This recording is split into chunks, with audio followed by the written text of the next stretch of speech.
Good evening, guys and girls. It is Friday once again. That means it is time for ANZPL. My name is Ben, joined by Kev and the real elfish guy. And gentlemen, the regular season is over. It is time for our elimination bracket. 4 teams remain.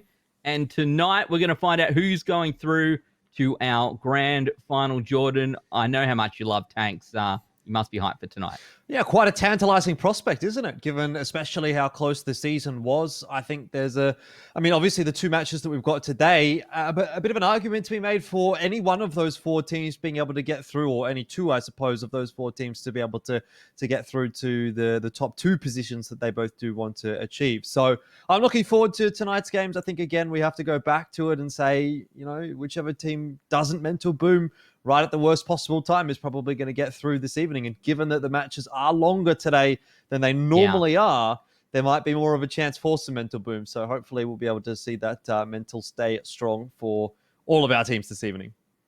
Look, it may have happened in season 1, but Kev, definitely not going to happen in season 2. No mental boom tonight. But 2 big matches. And of course, as Jordan said, 2 teams going through to our finals. And tonight, obviously, the format a little bit different. We're looking at best of 7s, and pulling it out to a draw doesn't work tonight. The strategy that we've seen all season long, ANZPL lets 2-2. That's not how tonight plays out. Yeah, there's going to be a tiebreaker map at the end of it. Obviously, we'll discuss those tiebreaker maps when it does come to that stage. A couple of different rulings. Obviously, it gets down to there. We'll discuss it more, but some pretty good matchups. Like when you look at it, you go, out of the 4 teams, would you argue these are probably the best teams at the moment? I'd say for 3 of them. The 4th one is a bit of a question mark. I'll be honest with you guys. The Brisbane Bulldogs obviously got in towards the very end, very luckily. But I feel like they've done enough towards the end of the season. It's a bit of a reverse from their season 1, where season 1 they started off really well, kind of went a bit weak to the end. This time it's a bit different. They started off really well. They actually ended it off on a pretty strong bang this time around. Look, you can say season 1 certainly felt like the Bulldogs season up until the point that it wasn't. But Jordan, we take a look at the results from last week. The Bulldogs were going up against the Conquerors. That sort of set the scene, I suppose, for what we saw in the last week of regular season. And the Bulldogs came out, it felt like a different Bulldogs team, which is why at the end of last week's broadcast, I was kind of like, the Matildas are in fine form, but I'm not sure. I kind of feel like all 4 teams here that we saw make it through are capable of making it through to the finals. Now, as we go through our results, our matchups, for me the big takeaway from last week was the fact that there were no draws, and I think that was the first time we saw it all season long. Yeah, I think you might actually be right, Ben. You did say and promise the first week that you came back that we'd have no draws, but that obviously ended up not quite being true. But for the final week, things did deliver, and we got to see some pretty damn good stuff. Obviously, the final standings show us pretty much what our matchups are going to look like. Matildas versus Bulldogs, South Sydney Skorpions, and North Sydney Sentinels. So a fairly even spread, really, across the standings, to be honest. 13, 11, 10, 9, 8, 7, 5, 5. If you go back and look at the season 1 standings, I think there was, I don't know if I'm making this up, but I feel like Bulldogs was on 30 plus points at the end of the season. I think you made that up. Yeah, I think that might have been 15. Was it 15? It was 15. It was 15. About 15. Yeah. You may be multiplying by 2 unless they played 10 times. I was going to say 10 games or something. Yeah. Anyway, makes sense. The big takeaway when we look at the standings, right, was that this was certainly a different season to season 1. You can look at the teams in the top 4 and you can say, sure, yet 3 of those names look awfully familiar to literally this point in season 1. But up until last week, it kind of felt like, I'm pretty sure almost every team could have made it through to finals. We didn't have sort of that bye scenario each and every week where we were trying to play it on the leaderboard. Well, have they had their bye yet? Have they not had their bye yet? Et cetera, et cetera. It really played out as a great season of round robin in my mind. And the fact that we got to the end, to the start of week 7, Kev, and the fact that like pretty much every team had in one shape or form a way to make it through to finals just goes to show how close at times this competition was. Yeah, it definitely comes down to a lot of these clutch moments, as well as probably how how each team fought on the maps as well, how well they were counted out. And it really just keeps for an exciting season because, once again, when it comes to the finals, this is where it really heats up. The teams that have gotten here have deserved it. Even taking a look at some of the MVPs, it's not a surprise that most of them have come from the top 4 teams. You see 2 from the Bulldogs already, 2 from the Skorpions, which is a bit surprising as well, 2 from the Matildas. No one from the Sentinels there. That's actually a bit of a surprise. It is a bit of a surprise, and I think it would be a bit of a surprise, right, if you went back and you looked at the players maybe, Jordan, that you picked for like your fantasy league and where delayed line up with these ANZPL MVPs, and are you hitting the same players, et cetera, et cetera. If you look at those names there, would you be comfortable saying, hey, they're probably the majority of the players I picked for fantasy league, or I kind of sucked at fantasy league and these MVPs, I should have picked them? Well, I mean, obviously, that depends on where you think the sucking starts and the winning begins, Ben. I felt like I did pretty good in the fantasy league. I can't remember exactly where I finished. I think it was 19th, it might have been. But anyway, besides the point, yeah, I mean, obviously, across the board, the players that you probably want to pick are the guys that you're seeing on your screen now and previously and in the next graphic as well. What's funny, actually, about these that I've been sort of noting is that there aren't that many North Sydney Sentinels players on the top 8, where last season there most certainly would have been, and you would kind of have even expected the fact that they've managed to make it through to the playoffs and they've finished in 3rd place in the standings, that they might have had a couple of more players. You know, you got the Matildas with a couple in there, you've got Skorpions with a couple in there, even Bulldogs sort of chiming in, Dark obviously being at the top on both the graphics so far. But yeah, not as much representation from the Sentinels. And I think a fair part of that might just be because as a roster, it doesn't feel like there's any one individual that necessarily needs to pull the weight quite so much. I think that is a fairly well-rounded, nicely well-rounded roster. Yeah, I actually think that's a really good point, right? When you look at it, you can say, hey, we want all-stars, we want MVPs.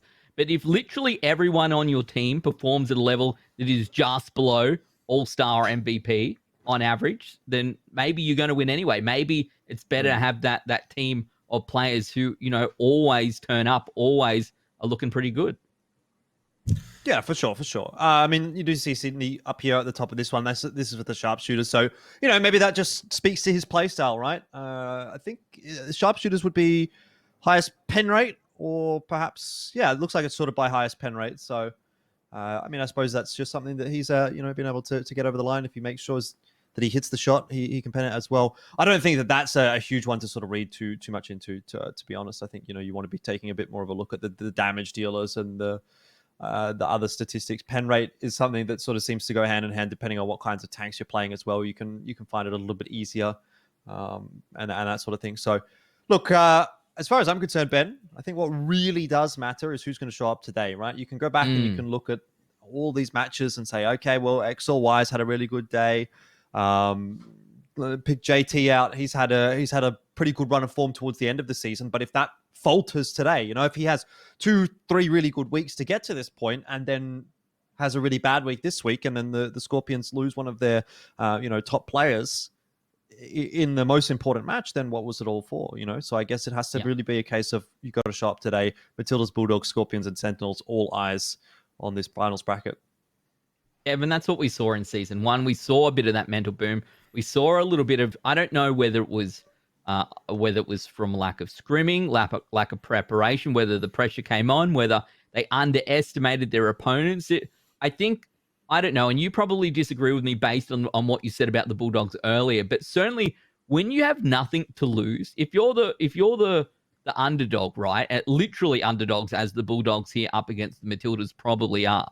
You have nothing to lose, you've got everything to gain, and sometimes it can show itself in an entirely different play style. I think the problem, though, is just looking overall at how, because we're looking at Bulldogs, they got upset during the semifinals of season 1. I think that's a touching point where Auckland Archers, they're on their way down. I think the problem here is, like, you have to look at it realistically on how this matchup works when the Matildas have sat during the entire season. It is very much a case, and I'll touch a bit on the Sentinels. I don't really agree with all of what Jordan said with it being shared around. I think the Sentinels actually are going to be in a bit of a rough spot tonight, but obviously that's a later matchup. I'll touch on it afterwards. Yeah. This first matchup actually is much more difficult for the Bulldogs to upset. Last time, when it was Bulldogs against Auckland Archers, you saw the recipe for success, where it was just like Bulldogs, they were on the way down Archers, we knew they could have a couple of streaky moments and win things. But this is a case of Matildas have not lost a game. It's not the case of at the beginning of the season, the end of the season, they've looked weak. Matildas have looked good throughout the entire season. 3 victories, 4 draws. I think one series they had at the beginning of the season where it's like, oh, maybe they might lose this, and they managed to get a draw. Everything else from there has been, we're either in a winning position or we've maybe like winning position, we've made a couple of misplays into a draw position, but they're always on the upper side. Jordan, how much do you take away from that? If you say, hey, look, actually no losses from the season, do you think that is important to note? Obviously, a number of these are draws, right? As we take a look at the screen here, the first actual 4 rounds that they played appear to have been draws coming through. So is that how you see it coming out for you? Is the fact that they haven't lost a match so far this season something of note? It obviously got them to the top, right? I mean, I think it is to a degree. I mean, you look back at Sentinels last season; they also had not lost a match going into the grand final, and obviously they didn't go on to lose a match in season 1. So the precedent is already there for the undefeated run during regular season into playoffs, into finals. But you also look at someone like Bulldogs, for example, last season, who did go the entire regular season up until the very final game of regular season without a loss. And it did look like they were going to do so for playoffs as well. But obviously that wasn't the case. So I sort of take it with a grain of salt in a sense. What is good to see for Matildas is the fact that, yes, they started off with a lot of draws and maybe they weren't able to convert some of the ones that they perhaps should have. I'm looking at the likes of the Sentinels result. That 2-2 to me was probably the most egregious one, where I really did think Matildas probably should have gotten that one over the line and at least forced a 3-1, if not a 4-0. It kind of looked like a 4-0, even despite the fact that it was a 2-2. But all that aside, what is really good to see for Matildas is that their final 3 weeks, they seem to have sort of broken that draw curse, if that makes sense, right? They had a lot of 2-2s all the way in the lead up until our final 3 weeks, and then they play against Action X. They play against Bulldogs, and they're able to sort of get their things over the line, and Conquerors as well. So, I mean, for me, it did look like a pretty solid end to the season for Matildas, and I kind of have to agree with what you're saying in that they do seem to be on the right trajectory, right? It hasn't necessarily been the same as some of the other teams from the previous season where we thought, okay, well, you can kind of already tell that they're on a bit of a downward trend. Matildas have... I don't know if they've peaked, you know what I mean? That's the thing. I feel like we might even still the question, see some more from them. That's what I kind of want to get out of this. And I don't know if Kev has a point of view or not. Like, do you think that this is the best? The Matildas, have they peaked? And if they've peaked, that peak's probably still above everyone else. And are the other teams in the competition able to catch up to them? Or would you rather, to me, I always see it as, maybe I'd rather peak in the grand final. That's where I want to see my best gameplay. I don't think they've peaked yet, and that's a scary thing. This lineup is, when I look at it every single time on how they reflect on these match results and how they're kind of sitting together and doing things, it's a very cohesive team environment, and it is reminiscent actually a little bit of the Bulldogs as well, where I feel like both of these teams playing in the semifinals at the moment, how do I say it without sounding like it's so toxic for the other teams? They're not the ones to instantly rage quit and go like, all right, that was a terrible result. We're not talking about it. We're going to ignore it. They actually go, all right, what can actually go better next time? What can we actually fix to make sure we don't do this, right? So, and that's what they've been really good so far. Matildas really feel like a team. I think that's what I want to emphasize. It doesn't feel like Archers, where Archers, it feels like a bit more of a mercenary force. You have lots of talented individuals, but it doesn't seem to be cohesive. Matildas are a team. I think this clip is an example. They're rolling together as 5, and you can go, there were points for Action X where they maybe would have been able to force out a draw. Almost impossible the way that the Matildas were playing throughout the regular season. Yeah, certainly I think, and I will agree, Kev. I allude to what I saw from the Bulldogs last week, and I liked the way that they played, and I liked the way that they were, certainly times it felt like if we'd seen them in that exact same situation a month ago, it would have gone poorly for them, but it didn't. But on the flip side, you're right, the Matildas themselves, what we saw from them last week was fantastic, and it certainly seemed at least on par, if not better, than what we saw from the Bulldogs. But Elfish Guy, talk to me about the Bulldogs here.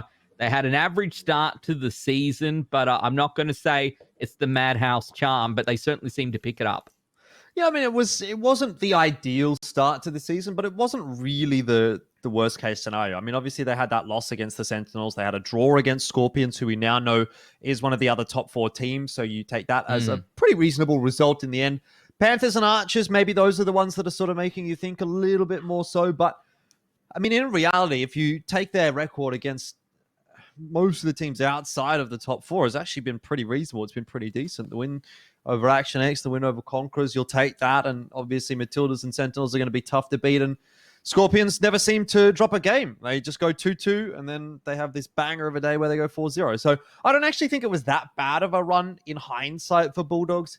It definitely could have been better, but with the amount of changes that they've had through with their roster and sort of easing their way into the season, especially after a really rough finish to season 1, I think it's acceptable to get to this point and to make it into the playoffs.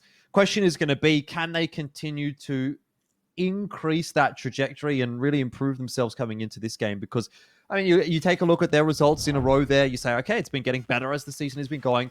Exception being that game against Matildas, which obviously bears mentioning the fact that that is the matchup they're playing today. They lost that 2-1 a few weeks ago, so that'll probably be in the back of their minds. But aside from that, things have been looking better for Bulldogs the more we've watched of them. So I do have the faith, or at least a little bit of hope, that they're going to come into this match and be a pretty good challenge for Matildas. Granted, I'm not going to be predicting Bulldogs. I don't think that many people will be. But wow. Can you just, we're not even at that point of the show yet, Jordan. Can you not ruin it for our audience who you're going to pick, please? Kev, like we said that, like, you know, it was a rough start for them. I guess any team that loses round 1 is always going to look like they're behind through the season when literally the majority of the season is draws, right? It's very hard to catch that back up, but they were able to catch it back up.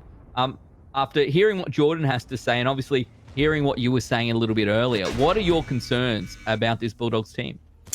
I think the only concern is pretty much coming into this, they just need to remember how they had that success, pretty much, which is, all right, how have we won a lot of these games so far? When have we lost? You've lost because there was no initiative. It was very static. They didn't really group up, play the numbers. What they've really done well to kind of win these matches, we started seeing the changes, players starting to get into form, right?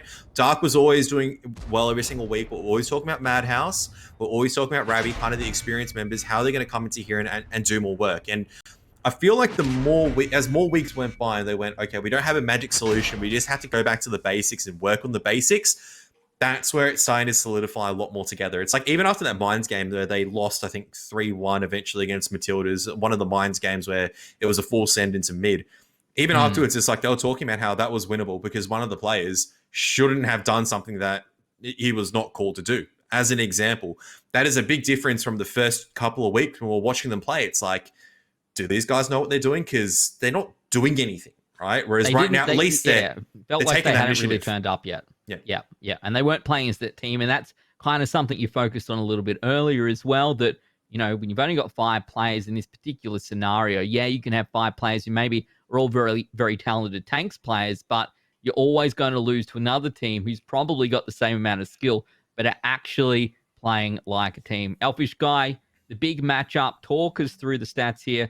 It's our first semi-final of ANZ PL Season 2. Yeah, I'm actually really glad that this is the matchup for this game because I think a lot of what these two teams find their success from does kind of hinge on the bat chat players, which in this instance, you know, we're highlighting Bales and Madhouse. I think it also bears mentioning the likes of Whippet.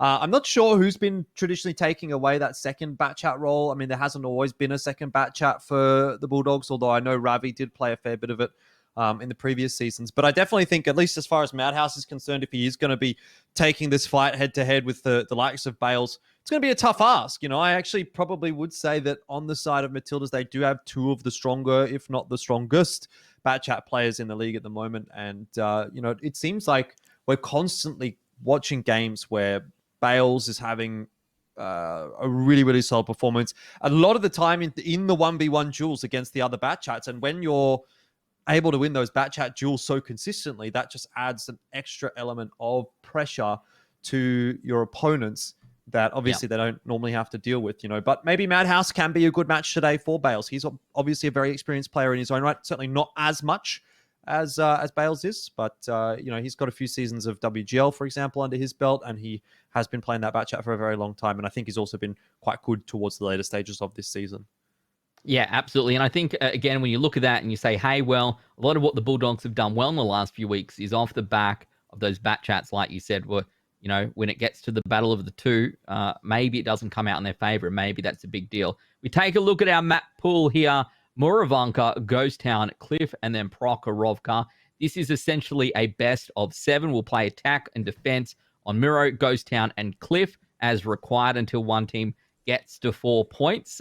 If we're tied 3-3 at the end of Cliff, we'll head to Prokhorovka. We only play one battle, one team attacks, one team defends, and we can get into that one a little bit later, how we work that out. But the long and the short of it is, if you think you're going to go to a tiebreaker, probably should get an attacking side win, and you need to do it nice and quick because you're going to want to have your pick of side. But as we head on in to Muravanka, gents, I'm going to say I'm pro Bulldogs, but from the sound of things, both of you are on the Matildas hype train.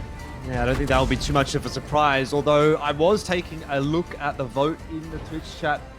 Kev, it seems to be leaning a little bit towards Bulldogs. I'm a little bit surprised by that, I've got to be honest. I would have thought Matildas would be the favourites here. And there's one other thing that I want to touch on quickly before we do start this game off the bans, just in case anyone was interested. Bulldogs got rid of Himmelsdorf, Matildas got rid of Sound River. Bulldogs then got rid of Ruenberg, and Matildas got rid of Mines, which obviously left us here with Muravanka, Ghost Town, Cliff, Prokhorovka as the 4 maps. I also want to talk about that Cliff versus Prokhorovka coin flip, but maybe that's a discussion for later on, Kev. Tell me your thoughts on this matchup before things really break out into action. I was going to say 430U. That's not a tank that you normally see these days. Super Conk in the hands of Whippet as well as 2+2. So it looks like 2+2 going to be stepping up into the semi-finals. Haven't seen him for a while now, but let's see how our little boy from New Zealand does. Jordy's just going to be anchoring down the South Forest. Look, let's be realistic. It's going to probably be a 1-1. Muravanka is that first pick for Bulldogs. I like what they're doing, tucking their 277s in, getting close, but this 430U is going to be in a very strong hold-down position. Going to be very hard to dig out, but Jordy does need to be careful. The 277s can place pressure. They just need to figure out what this E5 is from the side of Matildas, and that's going to help a lot for their Super Conks. Whippet in a bit of trouble, might need to come a little bit closer into the bowl, but these bat chats now starting to make things work out, but they've been spotted. Yeah, I think it's Madhouse so far, really. Joe Tora has yet to fire a shot. Madhouse has fired a couple. What's he doing? Look at the, how do I say this? Look at the setup that Geordie actually has in that 430U, and that is not a normal position that you use as the 430U. You've got CBS, you've got Camo Net, you've got Optics. This 430U is set up just to spot these bat chats to make sure they're not a threat down onto the Super Conks. And you can already see, it's like, sure, there's been a little bit of bleed onto the Super Conks, but when you lose more HP in your bat chats, and even if you spot out this 430U, it's like, you still need to take down the 430U. You expose yourself to the Super Cons, to the Kranwagen, where they can do more damage. The SB1's still holding on as well. This is why it's so oppressive, even though there's no bat chats on the Matildas. Like, what do you do here? You can't sit any bat chats onto the cap. You can't even really force your way into the 1 cap at the moment, even though you're just tucked underneath the ridge line, because the SB1's in the perfect reset position or can get into the reset position. 277s can't really fight against the Super Conks either. Sure, they've got HP to brawl, but they don't have the DPM. They don't really have the gun depression to make the ridgeline work either, and Geordie's just spotting everything right now. So he hasn't had to move all game. See the rotation coming in from the bat chats. They've elected that maybe hanging around on the K line isn't exactly what they want to do. So Madhouse is in mid. He's only got 333 damage. So one of the other shots must have come through from elsewhere. Yeah, it would have been, I think, either one of the bat chats. Like maybe Joe Tora actually managed to land one into Whippet, or either one of the E5s did. So yeah, I don't think he had fired a shot. Maybe I saw incorrectly, but I thought he still had 5 in the clip. So I would assume it came from the E5, but definitely could be wrong. 2+2 needs to be careful. Yeah, 2+2 just needs to make sure that he anchors down this position. That's really good spots onto the STV1 as well as the Super Conk back there. Saxon eventually needs to go in for a bit of a reset. You can do this very easily with a Kranwagen, especially with that bat chat spotted out as well. That reduces so much of the threat right now. The 430U starting to make a bit of a move, maybe trying to find that angle over at mid. He eventually is also going to be spotted out. So now the game's up. Now they know, okay, that's what was spotting us out. And the 430U is going to take a few shots. Needs to be careful. Can be lit up. But the Super Conk, as well as the Kranwagen, making the push in. 2+2 really wants to make this work right now. Focus fire going to be onto AVP. Joe Torres coming in, so too is Madhouse. It might have been an overcommitment here from 2+2. He's not going to be able to finish off AVP. Geordie in from behind in the town, wants to get into this fight, wants to deal with Joe Torres. He is lit, but Joe Torres is more interested in getting his clip out, which might prove to be a fruitless venture because the brawl has ensued, and now that the Batchats are on reload, well, Madhouse is dead. Joe Torres, as of yet, not on reload. And he's not going to be able to kill Whippet just yet. Doesn't have enough damage in that final connection. I don't think this is going to work out too kindly for the Bulldogs, despite the fact they've got the numbers advantage. Geordie should come through with a nice amount of DPM in that 430U. STB1 for Bales. They should be able to just break these tanks down and dispatch of them pretty comfortably.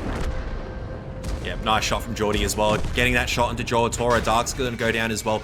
That brawl resolution was just fantastic at the end of the day from the Matildas. It was a really dangerous position for the Matildas to be in, actually.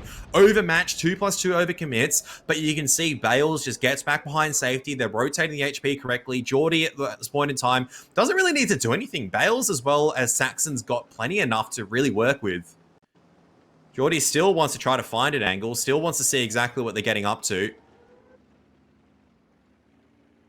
Yeah, one needs to be careful that he doesn't go down to AVP here, because if he does, that could leave the door open. Bales has decided that he wants to send it in for a bit more damage. In the end, he'll get the connection onto AVP that will ultimately end his game, and Ravi follows suit pretty quickly as well. The Bulldogs will not be able to take out attack on Muravanka. Kev, I'm sure, will be quite pleased to see that result going that way. But overall, not a bad start for the Matildas. Yeah, certainly the expected start on defense of Muravanka, as the real Kevin Karath would tell us. But there were moments there from the Bulldogs where it looked like maybe that, they were going to provide a bit of a challenge, maybe more of a challenge than what we'd seen on the attacking side of Muro for a while. But Kev, talk us through what we saw there from the start. The 430U sitting in there, spotting out for the Batchats. How important was that? Very important, actually. So 430U, normally you don't see really in that role. You think of it as maybe a miniature 277. Has fallen out of meta because of a lot of uses. The reason why you can actually sneak it into the bush and maybe you want it over a 140 is the fact it's got a lower profile compared to a 140. It's actually got very good camo values. Once you chuck a camo net as well as optics onto it, it's actually a very good kind of passive scouting medium tank, even though it doesn't look like it on glance. It can help out in brawls as well. 440 alpha, pretty solid. It's got decent DPM. Not the best DPM for Russian medium, but still, you take any DPM over a 277, right? And it's got some decent maneuverability and armor to get into the fight. For me, I feel like that was definitely pretty close. Bulldogs had their chance to win it. It comes down to the Batchats maybe not engaging on the right targets, or maybe just taking a bit of extra time just to find the extremity fights and just trusting their 277s and E5s to brawl it out correctly. But for me, that also comes down to 2+2 being a bit too eager to force a fight without realizing where the other Batchat was, and he kind of just dies for free. Like, sure, he gets a couple of shots off, but he wouldn't have been focused down as relentlessly if he was able to get himself in the same position as Saxon, and they just decide to echelon off each other. That, I would have felt like, would have been much more effective. Jordan, I must admit, I was concerned when I saw the Super Conqueror go down nice and quick there for the Matildas. You see 2+2 push out nice and early, and the Batchats roll on through. But the Batchats in the end, I think, 700 damage apiece? Probably not what we're looking for here. No, especially when they have full clips loaded at this point. They really need to be getting a lot of damage done. Joe Torres got himself in all sorts of problems, right? He had that one shot left in the clip, I think, and tried to sort of come through to try and save the day. But I wonder if he would have been better going for the reload and just trying to book it out of there and come back a little bit later to fight another day. Obviously, easy to say in hindsight when you're looking at it. But yeah. Again, I sort of said I think Madhouse might be one of the more important factors in this game, and probably not stepping up to the same level that we had seen from him in the previous couple of weeks where he was really good. So if you're in a Batchat, if you've got a full clip loaded, you're in a situation like that, yes, well and good to take out the Super Conqueror, but probably need to be seeing more from them there as well. It's going to be difficult when they're trying to charge straight into 2 or 3 tanks, but you need to make those shots count. Like that point as the Batchats roll around the corner and over the hill is the defining moment in that round. If they can get another tank out of the picture, or at least get substantial enough damage to allow their teammates to get another tank out of the picture, then maybe they've done enough. But look, overall, I don't think you can put it all on the Batchats. There's a whole team there for the Bulldogs that wasn't able to get it over the line, and so just need to see them all lift. We do. Well, they picked the thing is, that's their map pick, right? So it's not like they didn't expect that they would be rolling through on the attacking side of Murray to start off tonight, right? And they threw something at it. Again, it was okay. But now they're going to have to give it a burl on defense, that's for sure. And that'll be their map pick out of tonight's matches.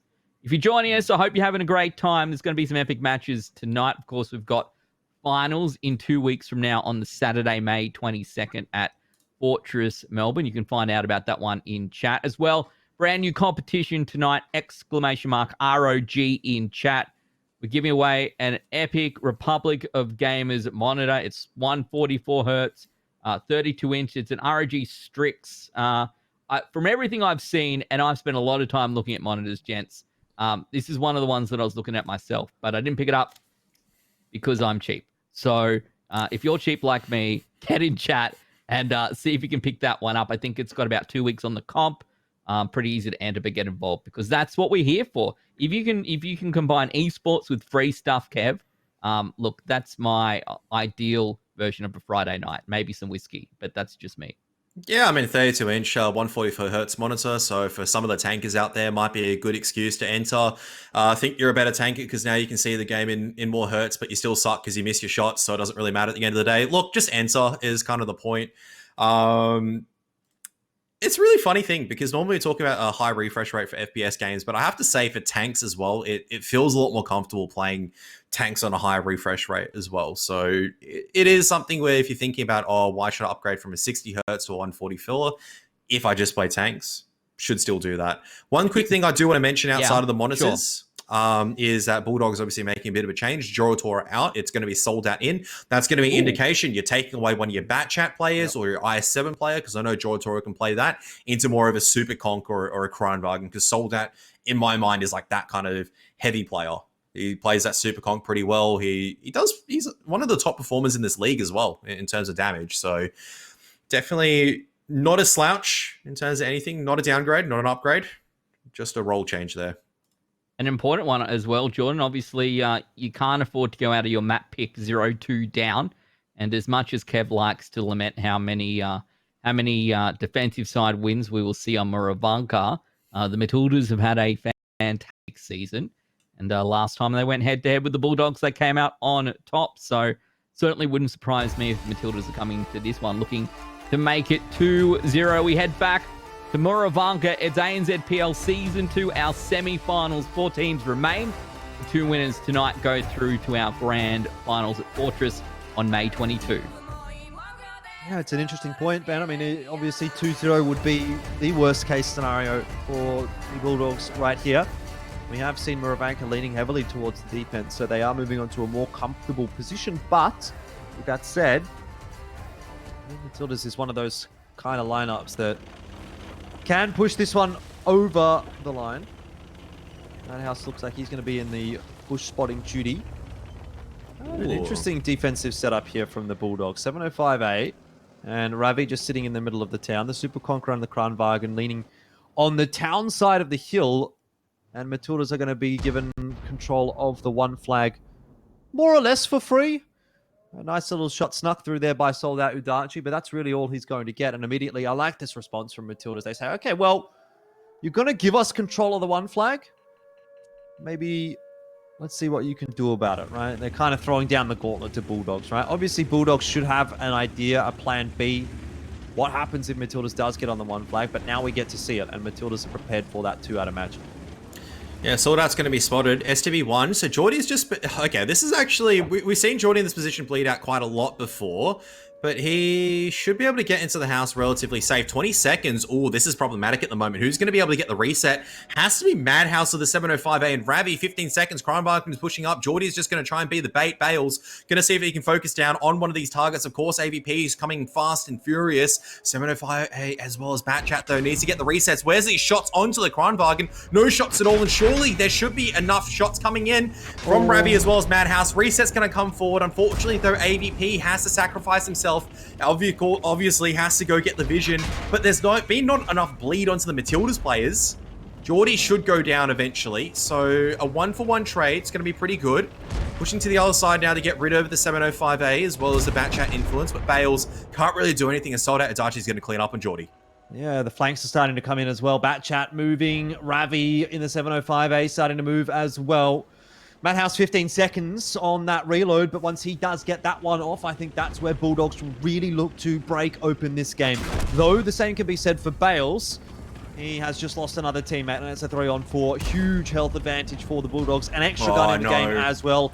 And Madhouse starts to roll in with a full clip available, just backing himself away, conserving HP until the Kranwagen has clipped on out. But the Bulldogs, despite the fact that it looks like they're bleeding a lot of HP, should have no problems. They'll be fine, yeah. Cleaning things up. The Batchat Bales gets the better of Soldat Udachi, but he's going to be the only survivor of this skirmish. And Matildas will not be able to rely on him to survive in this game for them, that is for sure. Madhouse might even go for the ram kill if he's stylish, but he's not. And the Bulldogs will equalize at 1 apiece. Oh, and almost did they not. That was so very close. Double Kranvan on the one cap, Kev. It looked to me like that was somehow that was the kryptonite for the Bulldogs. I don't think they expected to be needing to push through and have 1 second left on the cap clock with only less than 2 minutes gone through on the map. But talk us through the first 30 seconds, first 60 seconds of that game, because that was a bit of a whirlwind. Classic Muravanka. I felt like that would have been, if that worked, it would be a huge failing on Bulldogs where they didn't retaliate. Where I'd look at that and you go, all right, they definitely set up for this one flag take. You can already see that Ravi's pushed forward over to the church. Madhouse trying to find the angle to make sure he gets favorable resets as well. And from that point onwards, what do you do? Geordie's obviously the bait, trying to sell himself out as I'm the SB1, I'm a dangerous target at the end of the day. Really good farm from Soldat Udachi. Looks like he was playing the SB1, but still good to see 3,000 damage come out on top of one of those DPM machines, alongside with Dark as well. And you can see exactly how many defense points and reset points that Madhouse got. Comes down to experience. Even it went all the way to 1 second. I'm like, surely they're in the right position. They know what the counter response is to do. HE in the 705A. Madhouse will find another angle. And from that point, as soon as the pressure's reset, there's absolutely no chance that the strat's going to work. So, look, Muravanka strikes again. I was saying we shouldn't have even played this map. We should have just called it a day, give it 1-1 apiece between both teams, and move straight into Ghost Town. It would have been a lot more interesting than watching Muravanka. But hey, what do I know? Whatever. I'm a big Mura fan. Jordan, if since Kev's going to be negative, you can chat us through this replay. Yeah, look, I think the Bulldogs did a pretty reasonable job here. Nice early start for Soldat Udachi, just getting a little bit of lead as the guys are rolling in onto the cap, and then you see the infamous cross, I suppose, from Geordie, where he then ends up bleeding some of his HP as well, and then Matildas do start a couple of thousand HP down. I kind of wanted to highlight AVP. I think him in that Kranwagen pushing up, it looks like a bit of a suicide play, but, someone's got to do it. Someone's got to get that reset, and he's got the faith in his teammates that if he does get that small 10-second window opened up for them, that they're going to be able to convert that game. And that was really all that it required, right?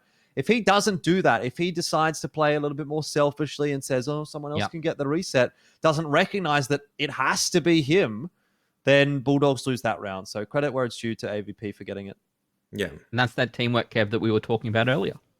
Yeah, I mean, he had to sacrifice his tank, so he did the right thing, because a lot of people look at that. It's like, what is he doing? He's driving out in the open, but he just needs to get a proxy spot. He doesn't really need to do damage. He just needs to spot out all his other tanks were in the right position. The ghost signal needs to be, all right, 20 seconds in, I'm the closest one in. I've got to drive forward and get the information. And information he found, rest of the team farmed up. Still the MVP for AVP in my mind in that case, because no one else could have really been in a reset position. Only way I felt like the Matildas could have counter-responded with that was potentially Geordie in the STB or Bales in the Batchat tries to go for the tracking shot on the Kranwagen. That would have definitely changed the factor so much, because you can keep the Kranwagen locked down even after using that large repair kit, because you got a large enough caliber gun in the STB1, because you got a large enough caliber gun in the Batchat as well. It's a bit easier to knock the track off, even with the improved suspension. Fair enough. Well, look, Kev, you said Muravanka may as well make it 1-1. It was 1-1, but I feel like the journey was worth it. I had a lot of fun getting here to this 1-1, okay? So I'm happy to put that aside now. Elfish Guy, let's have a chat about Ghost Town, and let's have a chat as I see some roster changes coming through here, a couple of changes for this game. And when I say a couple, there's a few in there, actually, to be honest. Talk us through what we've got. So that moving out for Bulldogs, Cold coming in. And for Matildas, they remove 2+2 and Saxon. And Mary and Artie will be coming back in. So it seems like we're sort of tossing things around a little bit. Everyone gets to have a piece of the pie here for the semi-final. I was going to say Ghost Town. On the topic of Ghost Town, it's an interesting map, I think. Not one that we've really expected so much to see from the Matildas. They've played it a little bit, and when they have played it, they've looked pretty good. The only thing that I can imagine, is that they must have something set up here for Ghost Town. It was the one where they, quite famously brought out the Fosh Bees a couple of times. So are we going to see the Fosh Bee again? Are we going to see another curveball from Matildas? That, for me, is kind of what I'm looking out for moving into the second map. Well, that's it, right? And when did the map picks and vetoes happen? That's the real question, right? How long have they had to come up with strategies for these maps? So, because that can certainly account for a scenario where you're bringing a lot of people out, putting a lot of people in, having key personnel for certain aspects of a certain map, Kev. It would have been about Wednesday, but I feel like it just goes back down to your basics. You still look at who plays what tank, who's really comfortable on the map, who likes playing whatever map. You get them into the comfortable positions, and as soon as you get a player who likes the map and is really good with a tank and knows what position he wants to play, it makes your win condition so much easier. So that's why you start looking at Matildas. Maybe that's why they're having a bit more success. They're not really picking the most meta tanks, like Fosh B. They're the only team that's picked a Fosh B, and they've actually, it's not like a case of, we'll pick an Object 261 as an example and try to make it work in a 5-on-5 format. They made the Fosh B work. It's a very niche tank. It's got its uses, it's got its disadvantages, but they made it work in Ghost Town. Not really any other map outside of, like, we've seen it on Himmelsdorf ones. We don't see it, though, in like an insane different map, so who knows? Well, we won't have to wait much longer, Kev. We do head to Ghost Town. This map was picked by the Matildas. It's a best of 7. So first to 4 battles wins. See how we go. I'm ready for some 6 strat times. Let's see what they play. That's what we're all here to find out. Doesn't look like it's going to be anything out of the ordinary for Matildas this time. Double bat chat, so that was something that we talked about in the pre-match discussion, Kev. Bales and Whippet, the dynamic duo when it comes to the bat chats this season in ANZPL. And for Madhouse to back him up, he's kind of got Dark in the T100 LT, Ravi maybe in the 50B, but the reality is it is quite difficult to play a 2-on-1 bat chat duel. So Madhouse will definitely need to be careful here.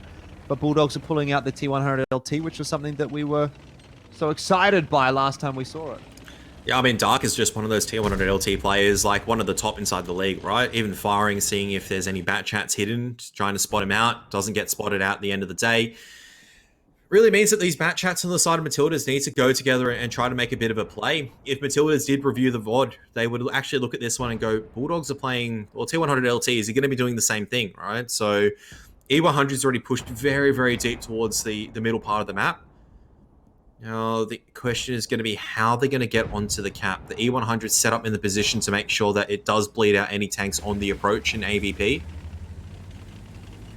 Bat chat's just waiting for now, seeing if Madhouse is going to spot them out. T100 LT is going to start making a bit of a journey. And this is going to give a whole lot of information right now over towards the Bulldogs. If the journey didn't already give a lot of information, of course. So if you're wondering...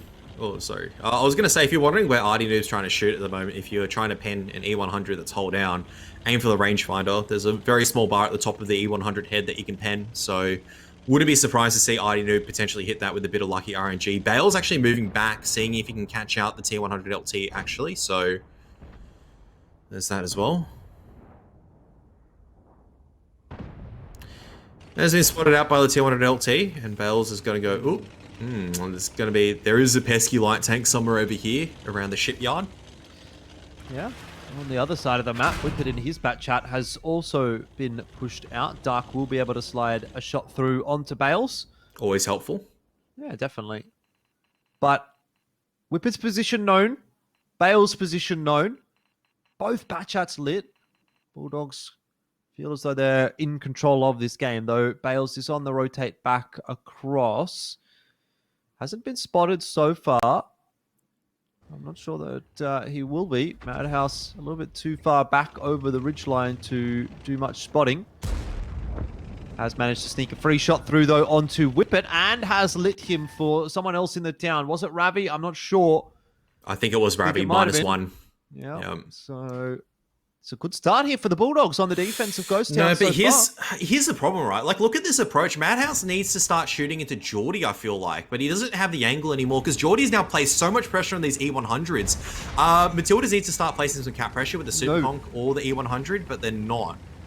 Well, gotta remember as well, Kev, the T100 LT is also still on in the play. flank, and look at the position of Dark. He's gone so far behind.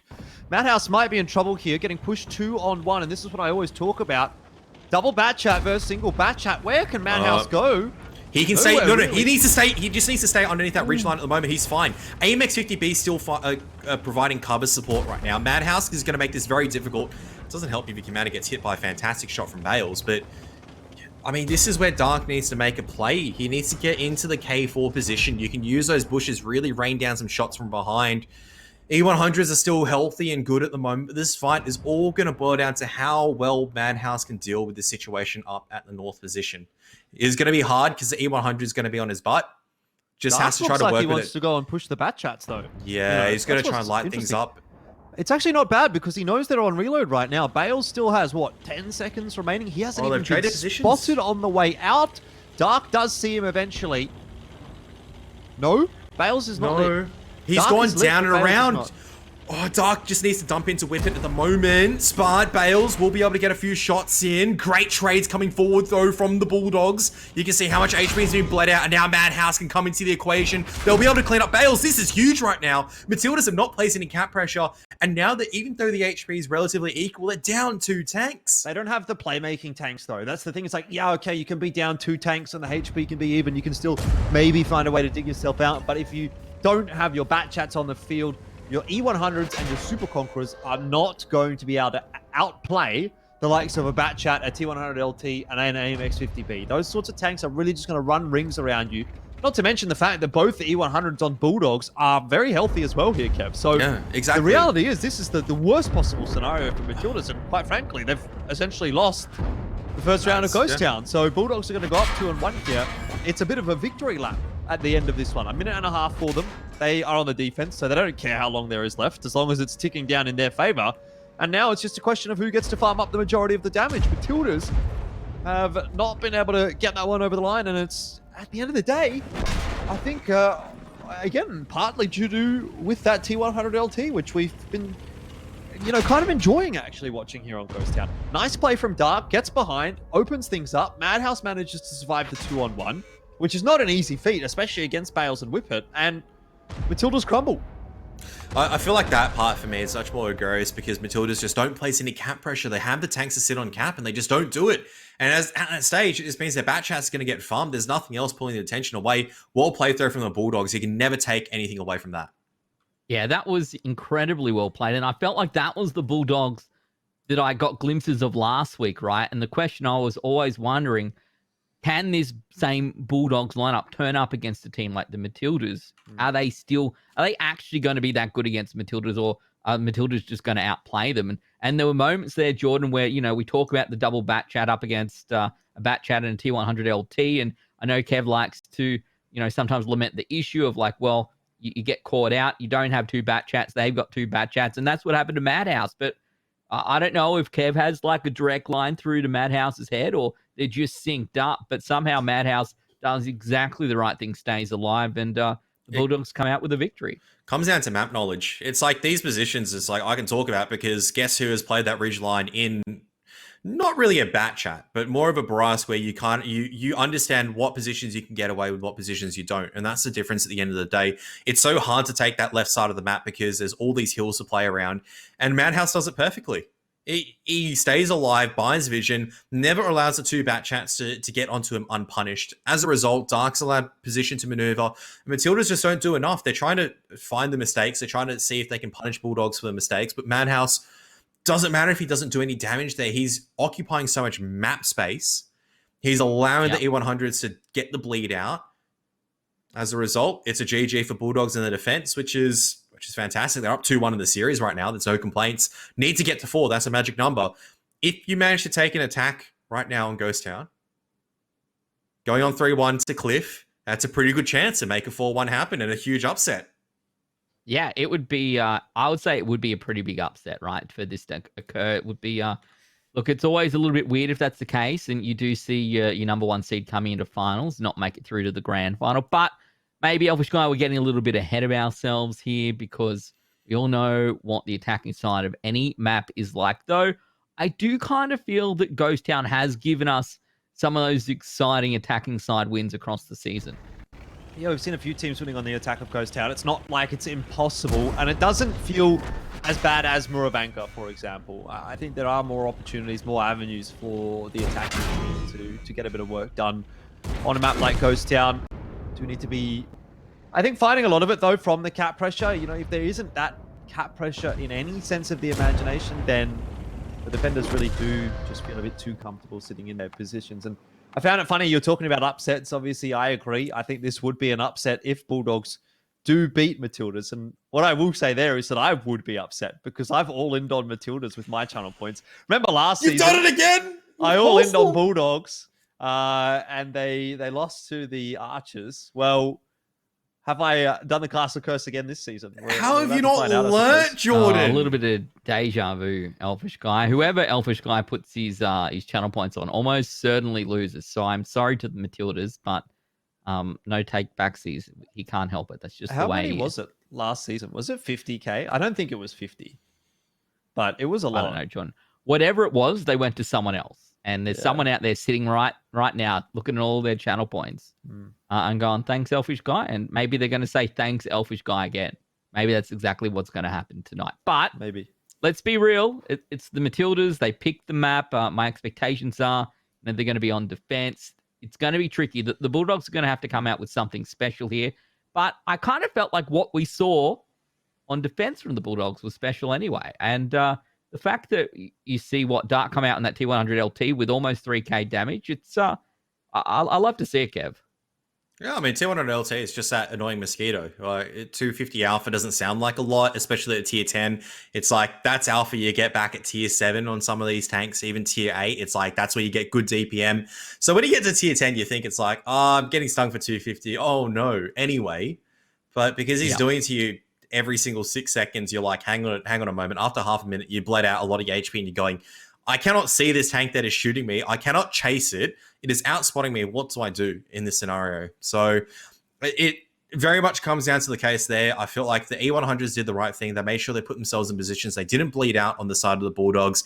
All you had to rely on was a bat chat and the T100 LT playing correctly. And when it's coming to the stage of the season where you're going, Will Dark, who has been a huge performer at this level for all of like ANZPL at the moment, and Madhouse make the correct plays, generally the answer is going to be, yeah, I think they're going to make the correct plays. They're not going to make an absolute blunder.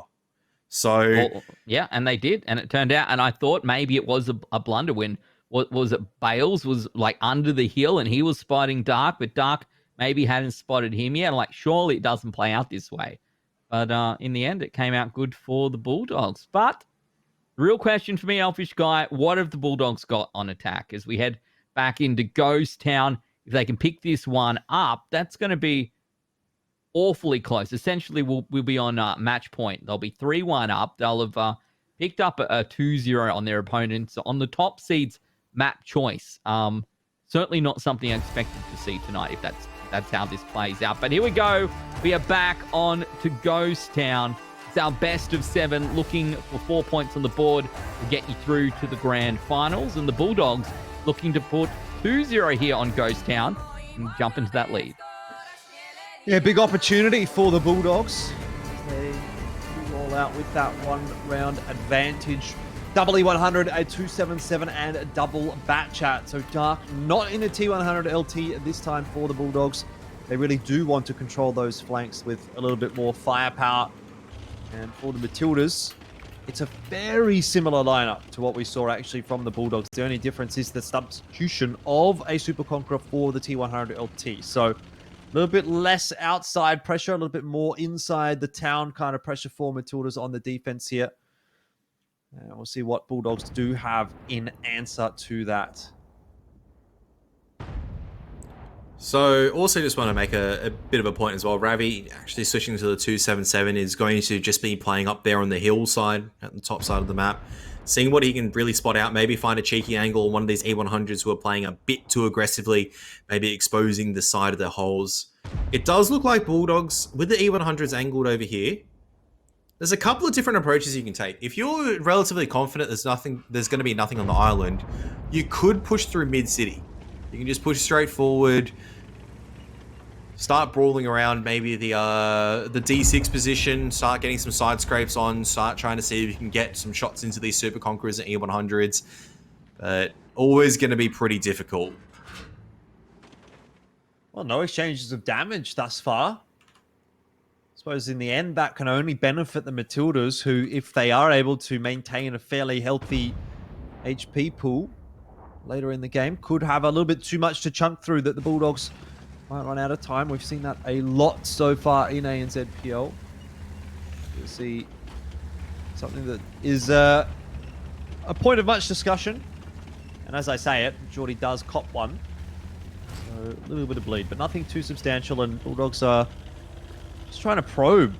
Ravi around the side in the 277. Not exactly what I would have expected. Normally this would be maybe a position for a bat chat, something like that. But don't mind it for Ravi. Nice hold down position in the 277. See if you can get some shots through onto Geordie for free.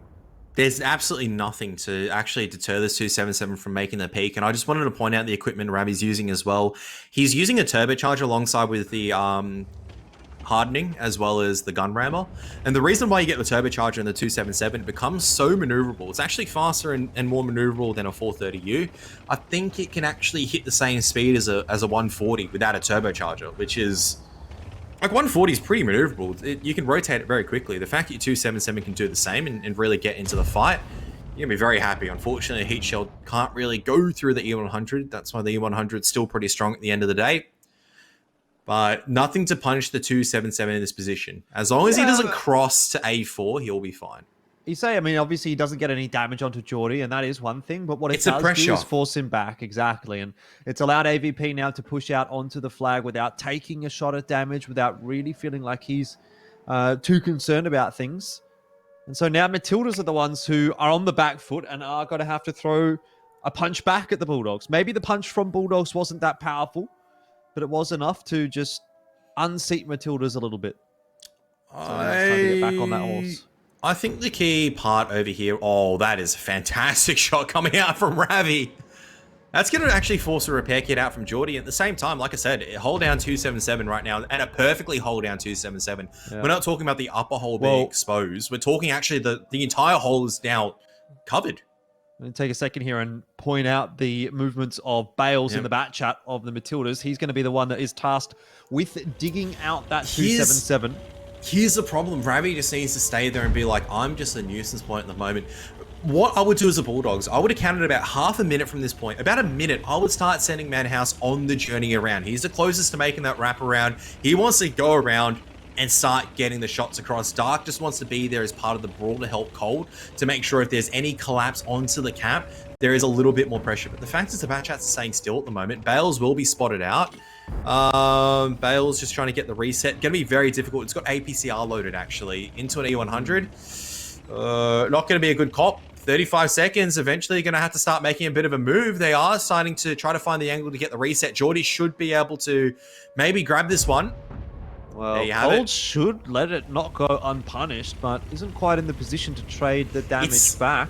It's a really scuffed angle, actually. Cold has to be a lot closer for him to trade out. You can see Dark's coming around now, but here's a problem. There's going to be a lot of guns looking his way. First shot's going to bounce. Turn of damage. The second one as well. Dark. E100. Here's the problem, though. It's because it's not an 100% shot. The E100 is going at that 45-degree angle. It's forcing such a difficult shot for the bat chat to go through. Madhouse now coming into the fight as well. Going to try and make things work out, but Whippet has still got 3 in the clip as well.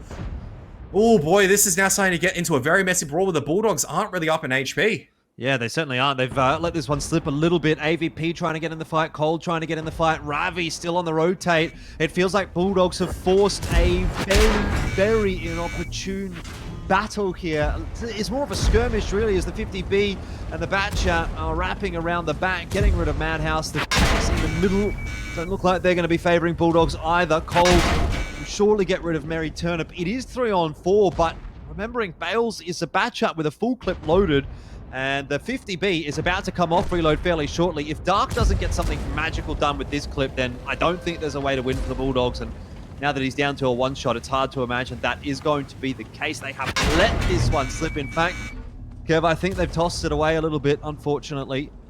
Bales is on reload, but there's just so much HP to chunk through. Artie Noob, is he on fire? No, he was just copping a lot of damage. Down to a one-shot, but full HP bat chat, 37 seconds left in the game. I don't think the Bulldogs can do enough. I was going to say, even you get rid of Whippet at this point in time, it's like, this is really good focus fire from the Bulldogs. The problem is that you have no time. And Bales, look, he's going to do the Rainbow Special. He's going to send it over to the hills, make sure he can't be targeted down. And you can call it whatever you want. It's going to win you the game to force it into a 2-2. So it looks like we still are ANZPL. Let's 2-2.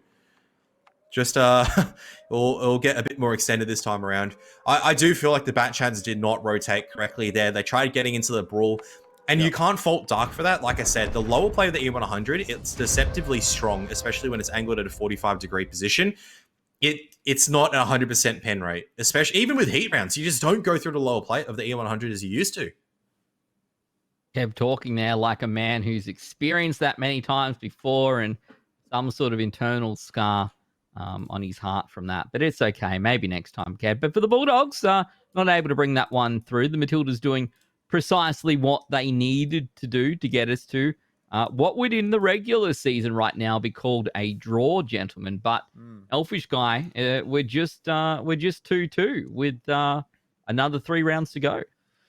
Yeah, it's going to be an interesting few rounds as well. I mean, this is the point where we would want to start talking about Cliff. I'll hold off for that for a moment and just touch on the damage numbers here. I mean, I think the E100s were in the perfect spot. It did feel to me like exactly what you said, Kev. The bat chats were just a little bit over eager to get into the fight. In fact, it wasn't even really much of a fight until Dark kind of sends it. And then I think that starts to spiral out of control a little bit for Bulldogs. They see Dark in, they want to help out their bat chat. Madhouse slides in on the side.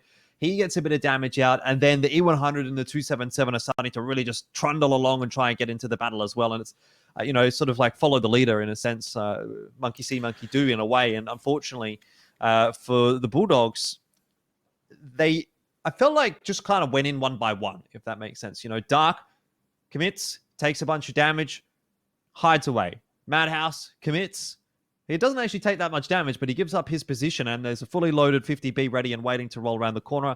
I think Bales had 2 or 3 left in the clip as well, if push came to shove. So then he's a focus. And then once Madhouse is dealt with, the E100s and the 277s have kind of finally arrived in the engagement. So it was like a few different individual skirmishes for the Bulldogs, whereas for Matildas, it felt like one battle where all 5 of them, or more or less, were focused on the one target at any given time. Whereas, for Bulldogs, a bit more of a trickle, which is never really something that you want to see. And it kind of felt maybe, certainly from the outside, Kev, like to me, the Bulldogs never found themselves that engagement they were looking for. Every engagement they ended up taking was an engagement that was less than ideal. They couldn't find themselves an advantage in when you're down both your bat chats, your heavies are sitting in the middle of the city, and there's 60 seconds left on the clock.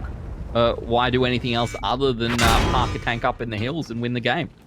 Yeah, pretty much that's about it, right? So, I don't know. I just feel like Dark, obviously, he had the right intentions in his mind, but these bat chats, we always talk about how these bat chats need to roam around, just murk a target. They just need to isolate a target, 2 bat chats, delete them out of the game, you run away, you do it again. It's just rinse and repeat. Obviously, we make it sound very easy. Implementation is going to be a lot harder. You go into the wrong position as a bat chat. You're the one that gets targeted down and absolutely deleted. So as we saw from Dark, I'm looking at the moment on obviously a model comparison. I'm talking about that lower plate. Even with heat rounds coming in from a bat chat, the pen chance going into the lower play of an E100 that's angled at about at a 45-degree angle is at best 60%. If the E100 is angled correctly. 60% into a lower plate with 330 pen. That's what I'm going. It's not the case of Dark's not aiming, Dark's not doing the right thing. RNG has just gone, you're not going through the armor of the E100 today. It wouldn't happen to a mouse. Just, he would pen every single shot into a mouse. Even if he gets all those shots through, though, does it make a difference? Yes. Is it enough? Well, I mean, is it though? Because Bales is full HP Batchat at the end of that game. Whippet is a very healthy 50B at the end of that game.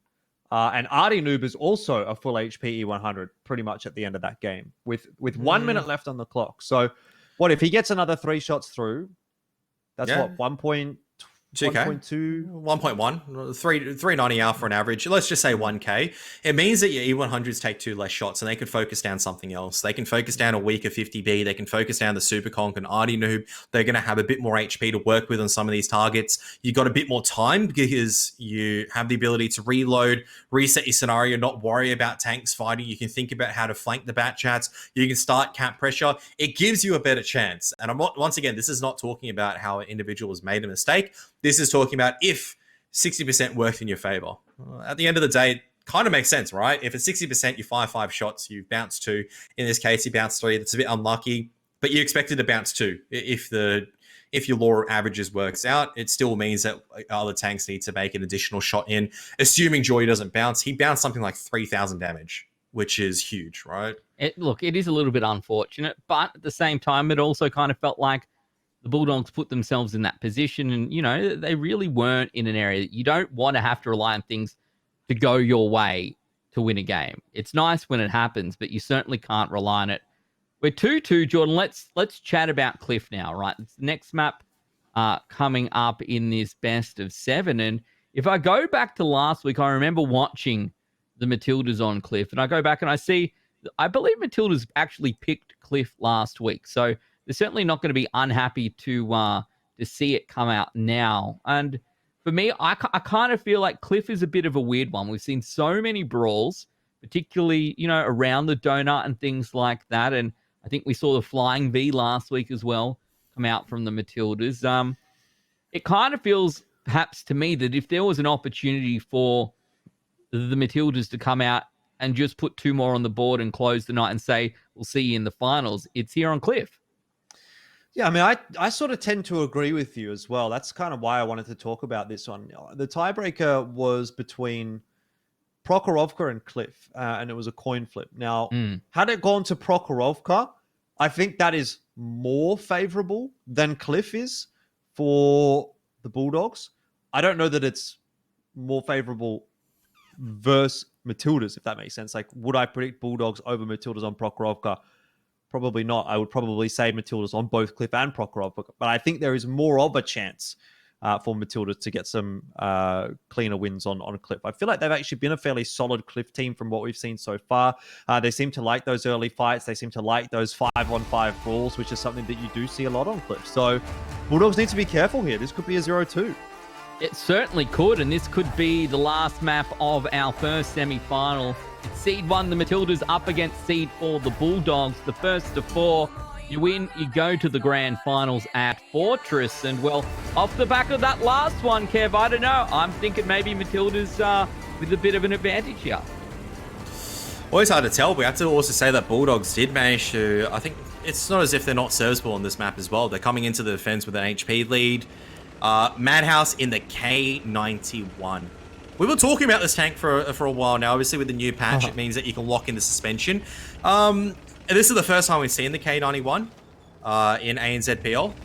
And I think this is probably one of the only situations where you see it. It's going to be that sniper tank. Dark has been tracked.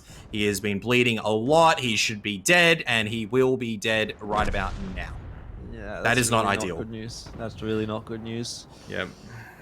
Look, life of a CS driver. You know, I've said it a lot. I'm going to say it again. I feel like the climb is just so risky on the defense that I don't even know if it's worth it. If you're potentially like 50% of your games on defense throwing away a tank, like I understand why you need to climb because you need to get vision for the K91. But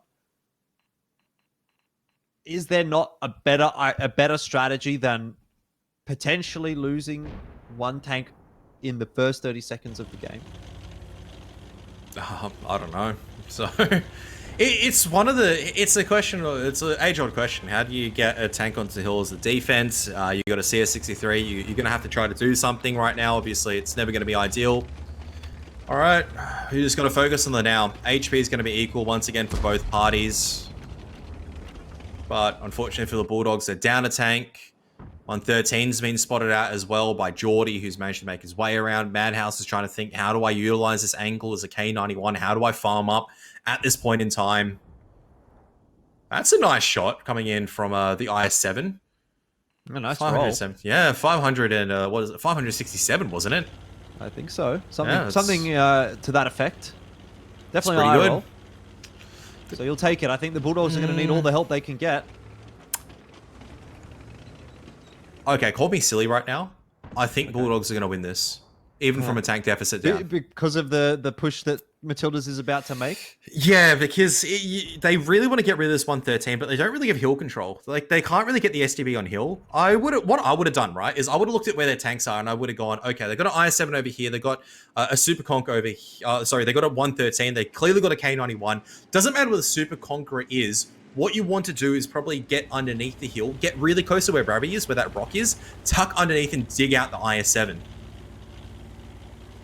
That's what I would be doing instead, because it keeps you safe from the K91, it keeps you safe from the 113, and the IS-7 is then juggling between a couple of different positions where he has to back off the hill. That's where they SB want to get on the hill and get into this favorable kind of hold down position where you can actually start shooting at everything. So, look, there's plenty of time still for Matildas to work with. I'm glad that they didn't full send it because I felt like that's the losing condition. You think it's really safe. You've got the numbers advantage, but you're in a crossfire. The IS-7 can turn around and get shots in. KD91 can get shots in. 113 can also do really well. Yeah, I mean, I still think they might be going to send it. They're just waiting for the extra bat chat to rotate its way into mid. That will definitely help. Whippet's been spotted though, that's the thing, and Geordie's taken another shot. Deleted as well. Whippet's been tracked, is forced to use his repair kit. Geordie's now one shot away from HP. Soldat Udachi should get that one done, if not Madhouse. And in the end, the numbers have equalized and the HP deficit is beginning to get even larger. That's it. Matildas are getting decimated right now. Bulldogs have Bales is about to run out of shots in the clip as well. I mean, hey, Dark, they didn't even need you. It's a 4v5 right now, or it was. It's now a 4v3. Yeah, I mean, it just comes, once again, it just comes down, AVP has not taken a single point of damage, finally gets a shot in, but the way that the Matildas approach, it's just, there is no way you can break it coming in from that position. You haven't bled enough HP, you don't have hill control. The IS-7 is obviously very oppressive, and he's done all he needed to have done at that point, but that is a fantastic defense from Bulldogs to put them up 3-2, a chance to make their way into the finals on the attack. And I mean, you have to look at that for the Matildas, the 5-on-4, they try splitting up their forces, it just doesn't work like that. They went from 4v5 to 4v0. Yeah. Kev, I'm not going to say that you're, you know, a savant. Like essentially the ender of World of Tanks ANZ, but you're definitely something. And when we go back later and we look at chat, I want to see what chat sees and whether they're seeing the same thing you're seeing, Kev, or when you pull that out and you're like, oh, the Bulldogs going to win this one, that everyone just dumps on you. That's what I want to see play out. But look, that was an incredible result considering, and I wholeheartedly agreed with Jordan at the start. It's like, look, you're on defense. Why take this 50-50 with Dark? Why send him up the hill if you could put yourself in this position? But I still stand by that, though. Like, I think that they're not mutually exclusive comments. Yeah, exact. Just because they won doesn't mean that it's okay to throw away that CS63. Yeah. Because imagine if Matildas would have done what Kev said. Imagine if they would have pushed through Donut, they would have got to that rock, they would have dug the IS-7 out. No one can help the IS-7 if he's isolated from that direction. I think it's more of a failure on Matildas and their push rather than anything amazing from the Bulldogs. Like, yes, they set up nicely. Yes, they hit their shots. Yes, they had a crossfire. But if Matildas doesn't walk into that crossfire, they're still down a whole tank. Is it our God view perspective, Kev, that allows you to say that, though? Like, did the Matildas have enough information to make that call? Or are you saying, irrespective of the info that they had, that was always the better play? I think they had a lot of confidence in terms of like what tanks they had and everything. And I don't think it was a correct play. It's like, it was a good rotational play, but they needed to just take a bit of time to figure out exactly. I'm just trying to draft up a bit of a strat sketch at the moment. So obviously I would love to see. I didn't want to put you on the strat sketch spot, Kev, but I'm glad that you've stepped up and said that you're willing to do it. So now you're on the spot. Please whip that one up. All right, Don't whip it out, but we do want to see the strat sketch in particular. Yeah. Oh, it's ready whenever, so if we can cut across whenever to... Yeah, there we Right. are. So, all right, let's talk about beginning. Let's talk about the beginning of the game, okay? I actually don't know where Bravy in the S-Conk was. It really wasn't that influential. He was at the beginning. D5 at the end. If He was definitely here at the end, right? But I think he was like there at the beginning because what you want is a K91 like pathway to kind of like shoot down here. So this is like, we always talk about this position being really strong. It's got angles into here. It's got angles into here. It's got angles into obviously Cliff as well. And you can get shots down this corridor. It's a strong position. That's why everyone uses an STRB, da-da-da-da. This was a really good start, right? You get your tanks in the donut. You don't take too much damage. You delete Dark, it's a CS63, but he's dead. I like that his corpse is up there still on the hill though, Kev. That's, we can always just delete him. So I just want to make a mention. Okay, 4v5 at this point in time. He got deleted just like in Strat Sketch, just like in the game itself. So, okay, these guys make a rotation. 277 comes onto Cliff quite early on to this side. Bleeds out a little bit to the IS7. That's okay, though. Good shots coming in from AVP. Can't fault him from that. And this is the play. This is the part where I don't know exactly where like on the stream where I just go, I've got a bad feeling about this, but this is where like Bulldogs take it. Because the way you posture here, it's to threaten the 113. And the problem with threatening this 113 is like, oh, okay, you got the overmatch, we can kill him, right? The problem is you put yourself in a crossfire. So let's take a look where the Super Conk is. Super Conk's over here. You put yourself in a three-way crossfire. The IS7 can shoot. Super Conk even has an angle in. 113, Sold Out played this perfectly, actually. He didn't die, right? And it's like you're getting charged by Bat Chat and CS63, you don't go down. But you put yourself in such a rough crossfire, you know where this 113 is. You know this guy. You know the K91's probably going to be here. You know where this is. You've eliminated 3 of the tanks on the side of the Matildas. All you need to do is go, let's slow down and think about where the Super Conk potentially be. How can we isolate any of these targets so we don't put ourselves into a three-way crossfire? And they put themselves into a three-way crossfire. What I would have suggested instead, and this Bat Chat did do this eventually, but it was a little bit too late. You push your Bat Chat over to here. You get your STB onto a better position. Even your other Bat Chat and your CS63, you can send over here. 277 just anchoring. So Geordie just like is a pressure game. You force the 113 to make a move, like into a one-on-one duel. Okay, that's fine. But you can get rid of this IS7 and free up this entire mid-map. You had 3.5 minutes to work with. And for me, that's a lot more egregious, right? You didn't take the time. We always talk about time not being on your side. But I felt like this would have been a better play, even with the information that you had, because you knew where 3 of the tanks was. This K91 is not going to be a magician. He is not going to suddenly appear over here. He is not going to go into Donut. Like, there's no reason for this K91 to shift. He's going to stay there the entire time. So by that rule of elimination, it's only a Super Conk is going to be a threat. And there are so many, I felt like there would have been better pathways to explore instead of putting yourself into a three-way crossfire. Sure, you can argue the 113 maybe has shots in, but you tuck yourself into this nook and cranny, it becomes so much more difficult for this IS7 to have any effect. You can even bring you can even bring a tank down into here instead, maybe a CS, and you can create pressure like this.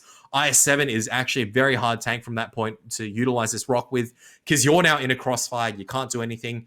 I felt like that would have been a better win condition, but what do I know? All right. Good job, Kev. I love it. Someone clip that, upload it to YouTube at 1.25 speed, and there's at least 1,000 views on that one going up, I'm sure. But he was right. Kev said it, and that puts us on match point, Elfish Guy.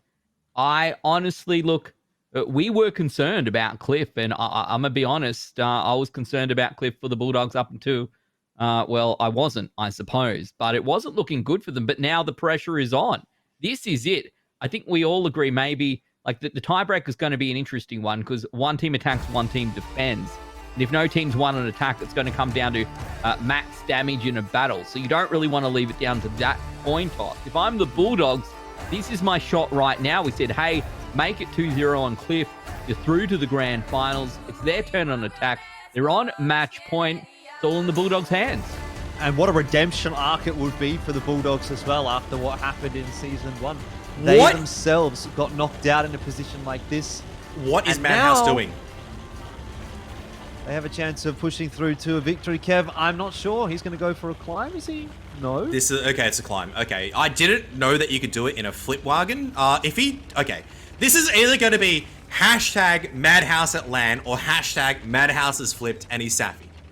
Only goes one of two ways. And look what Matildas are doing. They've completely cleared out Donut. Batchats are in a position to go around. So that, okay, they managed to sneak the Rheinmetall Panzerwagen onto the hill. But Donut control is going to be in the side of the Matildas. You know, Madhouse used to always be the guy that did the climbs. So I'm not surprised to see him doing so once again. He was a bit of a mountain goat back in the day. I miss climbs though, you know? Like, I get that they were a bit broken in pubs and even in competitive, but I feel like there is such a skill involved with a lot of climbs, or there was at least. This game comes down to how well Dark and Madhouse kind of break the map down, how well they can isolate some of these targets. Well, AVP's already copped a big one there from Mary Turnip, 563.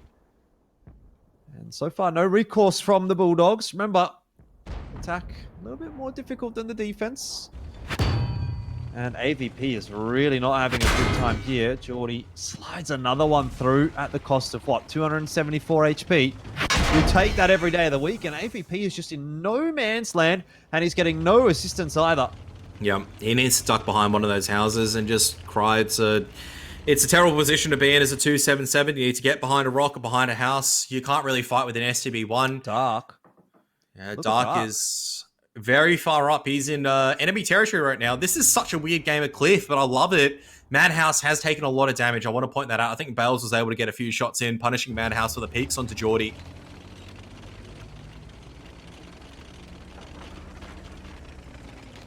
I don't know. This is Ignite coming in from Dark. That's pretty big onto Whippet because he does not have firefighting. He's been tracked out as well. This is pretty good from Dark. I was saying this all comes down to how well Dark plays, right? He's doing fantastic now. Engine damage. Whippet is permanently tracked at the moment. He cannot get the repair off. He's tracked again. Dark is absolutely nailing every single shot. The Polish Predator missile at the moment. He can't get the kill for now. But the cat pressure's on. Well, Whippet is not having a fun time at all. He's still got about a minute to wait before he can repair that engine, if he even lasts that long. Mary Turnip is making his own push. So, as you say, it's a very, very weird looking game of Cliff so far.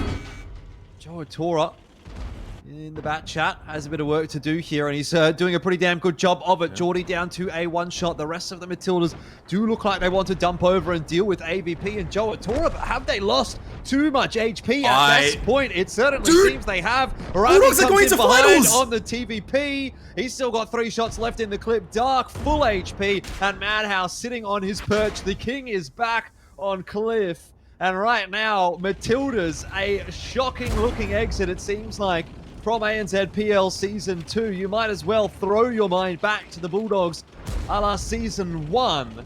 And that is exactly what's happening to the Matildas at this point in time. They should not have lost this series.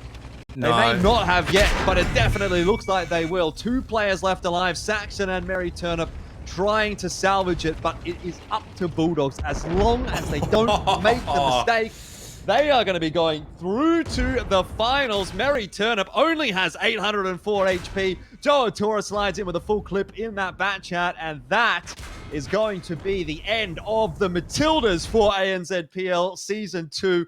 Bulldogs have won, and they will mark themselves as the first team to qualify for finals with a 4-2 result. And Kev, rest in peace, 12,000 channel points of Elfish Guy. We are 0 for 2 for playoffs predictions in Season 1 and 2. Look, I did not have a Karath moment back in week 5. I just called it. The Bulldogs have won. They made their way into the finals, and what a way to make it as well. We're talking about how it was on Dark and Madhouse to make the play. It was Dark. That was just all Dark throughout there. What an individual performance. A bit of RNG in his favor, and that's huge, honestly, from the Bulldogs. They play their hearts out.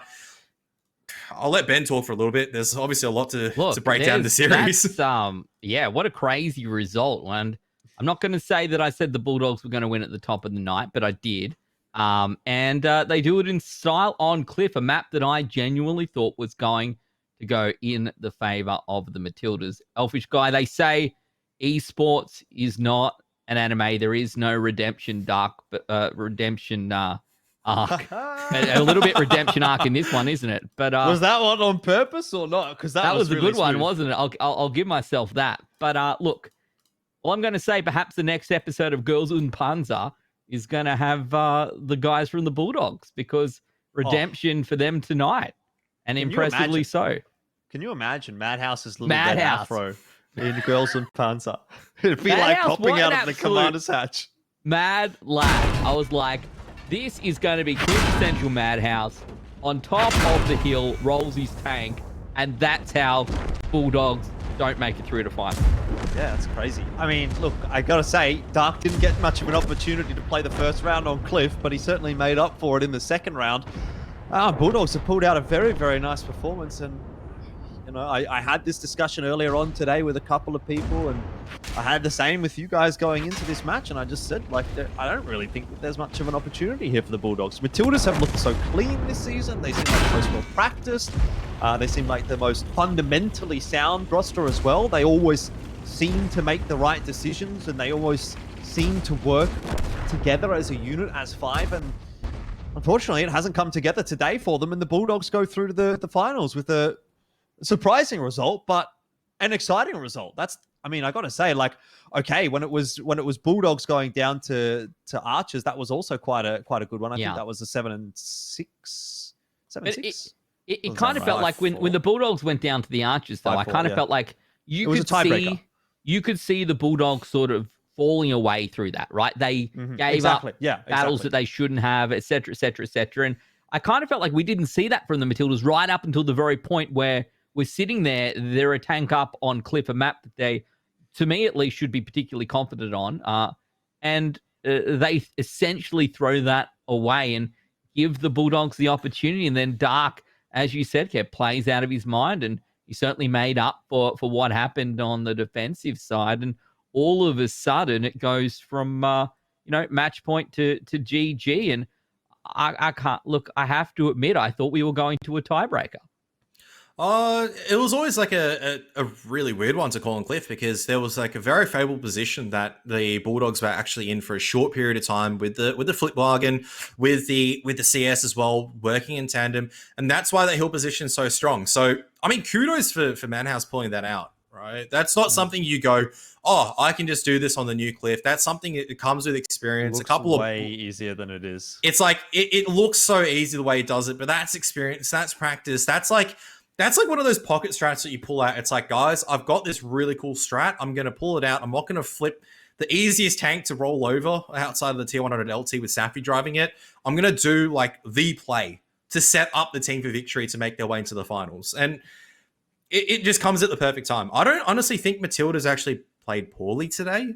Honestly, I felt like Bulldogs definitely turned up the heat, and Matildas, for whatever reason, just didn't turn up. I felt like it was a lot of the things that they normally had, with some of that jazz, some of that magic that we were seeing during the regular season didn't carry forward. And maybe Elfish Guys cursed them as well, because every single time Elfish Guy decides it's semifinals time, he uses his channel points.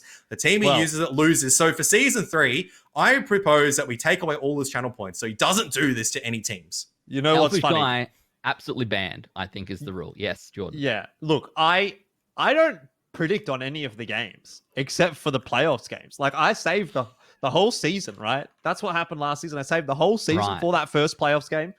Lost all my points, done the same thing. So, I mean, at least for Skorpions and for Sentinels, I can't influence that one. Look, Jordan, I guess we'll have to wait until season 3. Ruin a game for everyone. Can you do it at a different point in the season than the semifinals, please? Because I feel like that's a little bit unfair for whichever team you put your points on.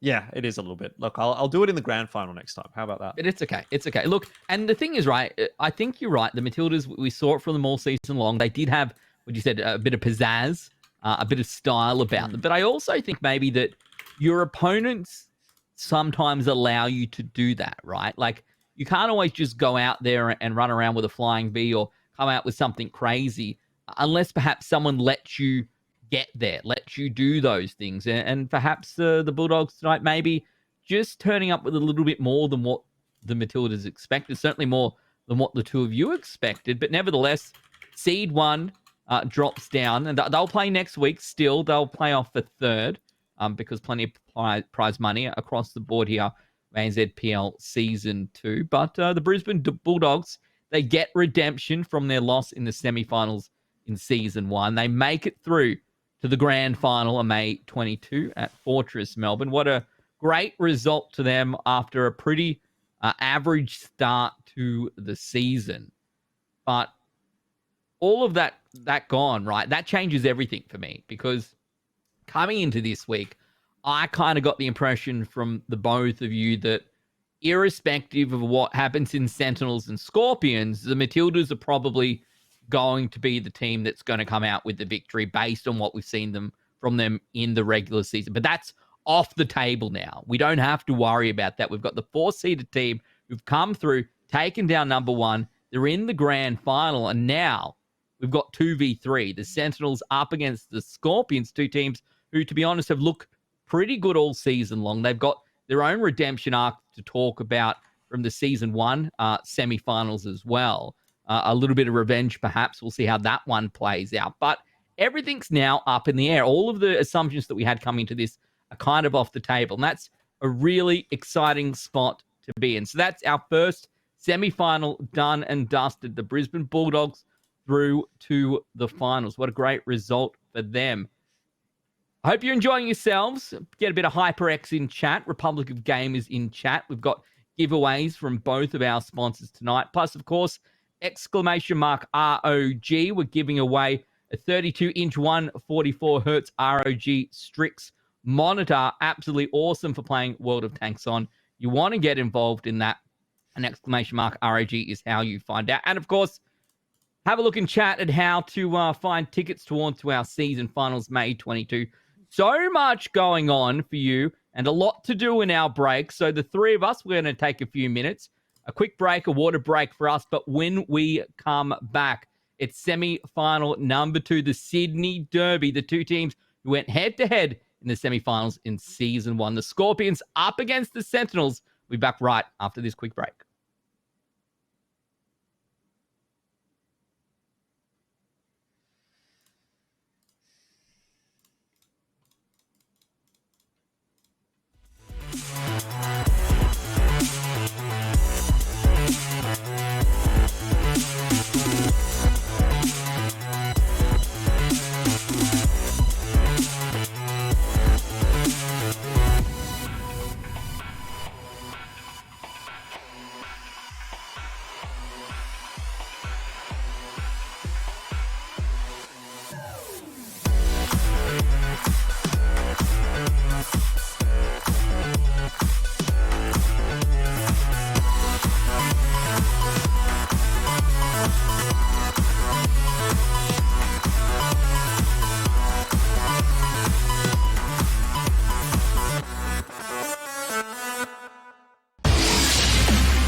It's such a dangerous bowl to commit forward onto the CS. They're going to take a lot of punishment, so you need to make sure that you get rid of Dark as soon as possible.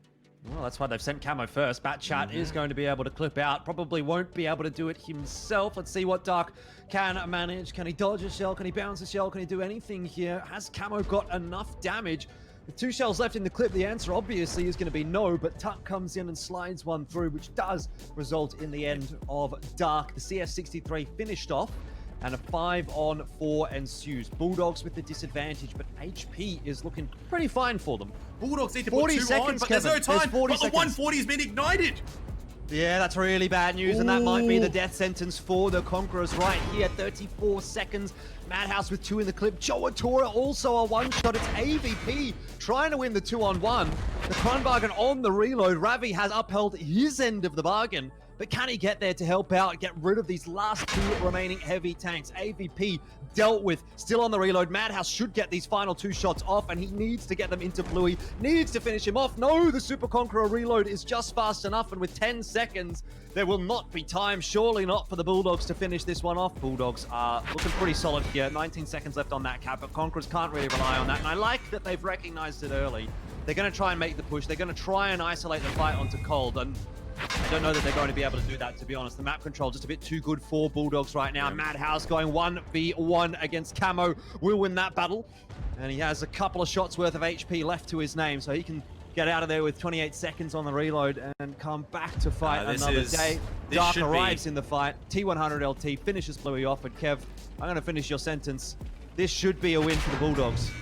I don't know if the Bat Chats are going to be able to deal with Goober. Can they cross without being spotted? The 50B is there, can absolutely punish. Surely some shots are going to fly on through here. Dark starts to cop some, but seems to be relatively unscathed so far. Madhouse doing okay for himself as well. They've gotten to the top of the hill, and they've been able to push Goober off the line. This sets up some shots for Madhouse. Camo is surely done here. Can he get around the corner? No is the answer as Madhouse finds the opener for the Bulldogs. They're making a run in for playoffs. They want it so badly, and they've got the 4-on-5 now.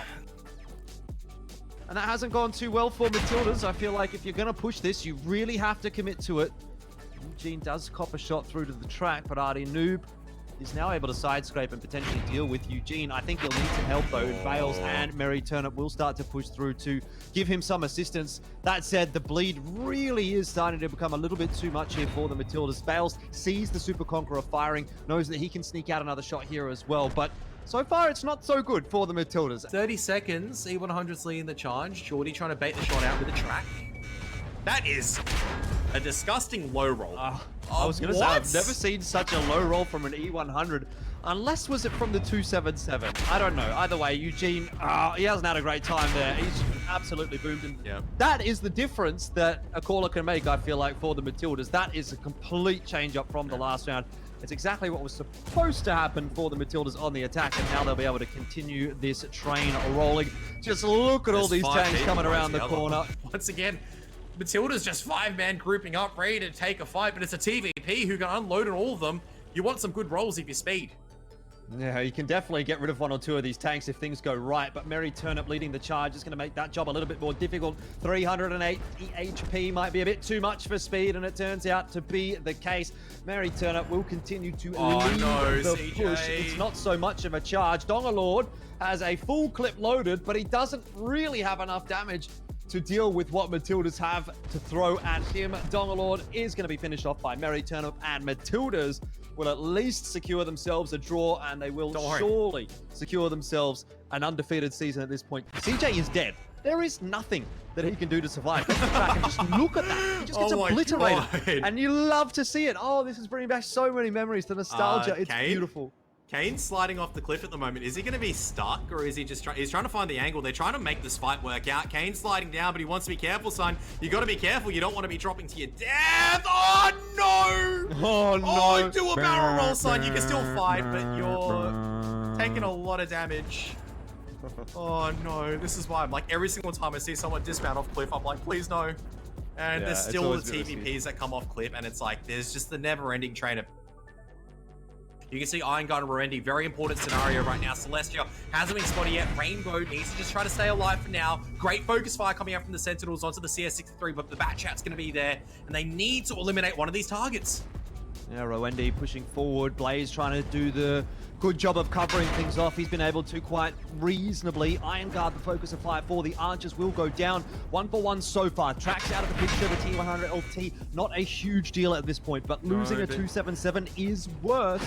Given now Roendi is in the 1-on-3 and doesn't seem like he's having a fun time of surviving. Same can be said, though, for Dell. This is hanging on a very thin edge. Sentinels have won. Sentinels have won at this stage.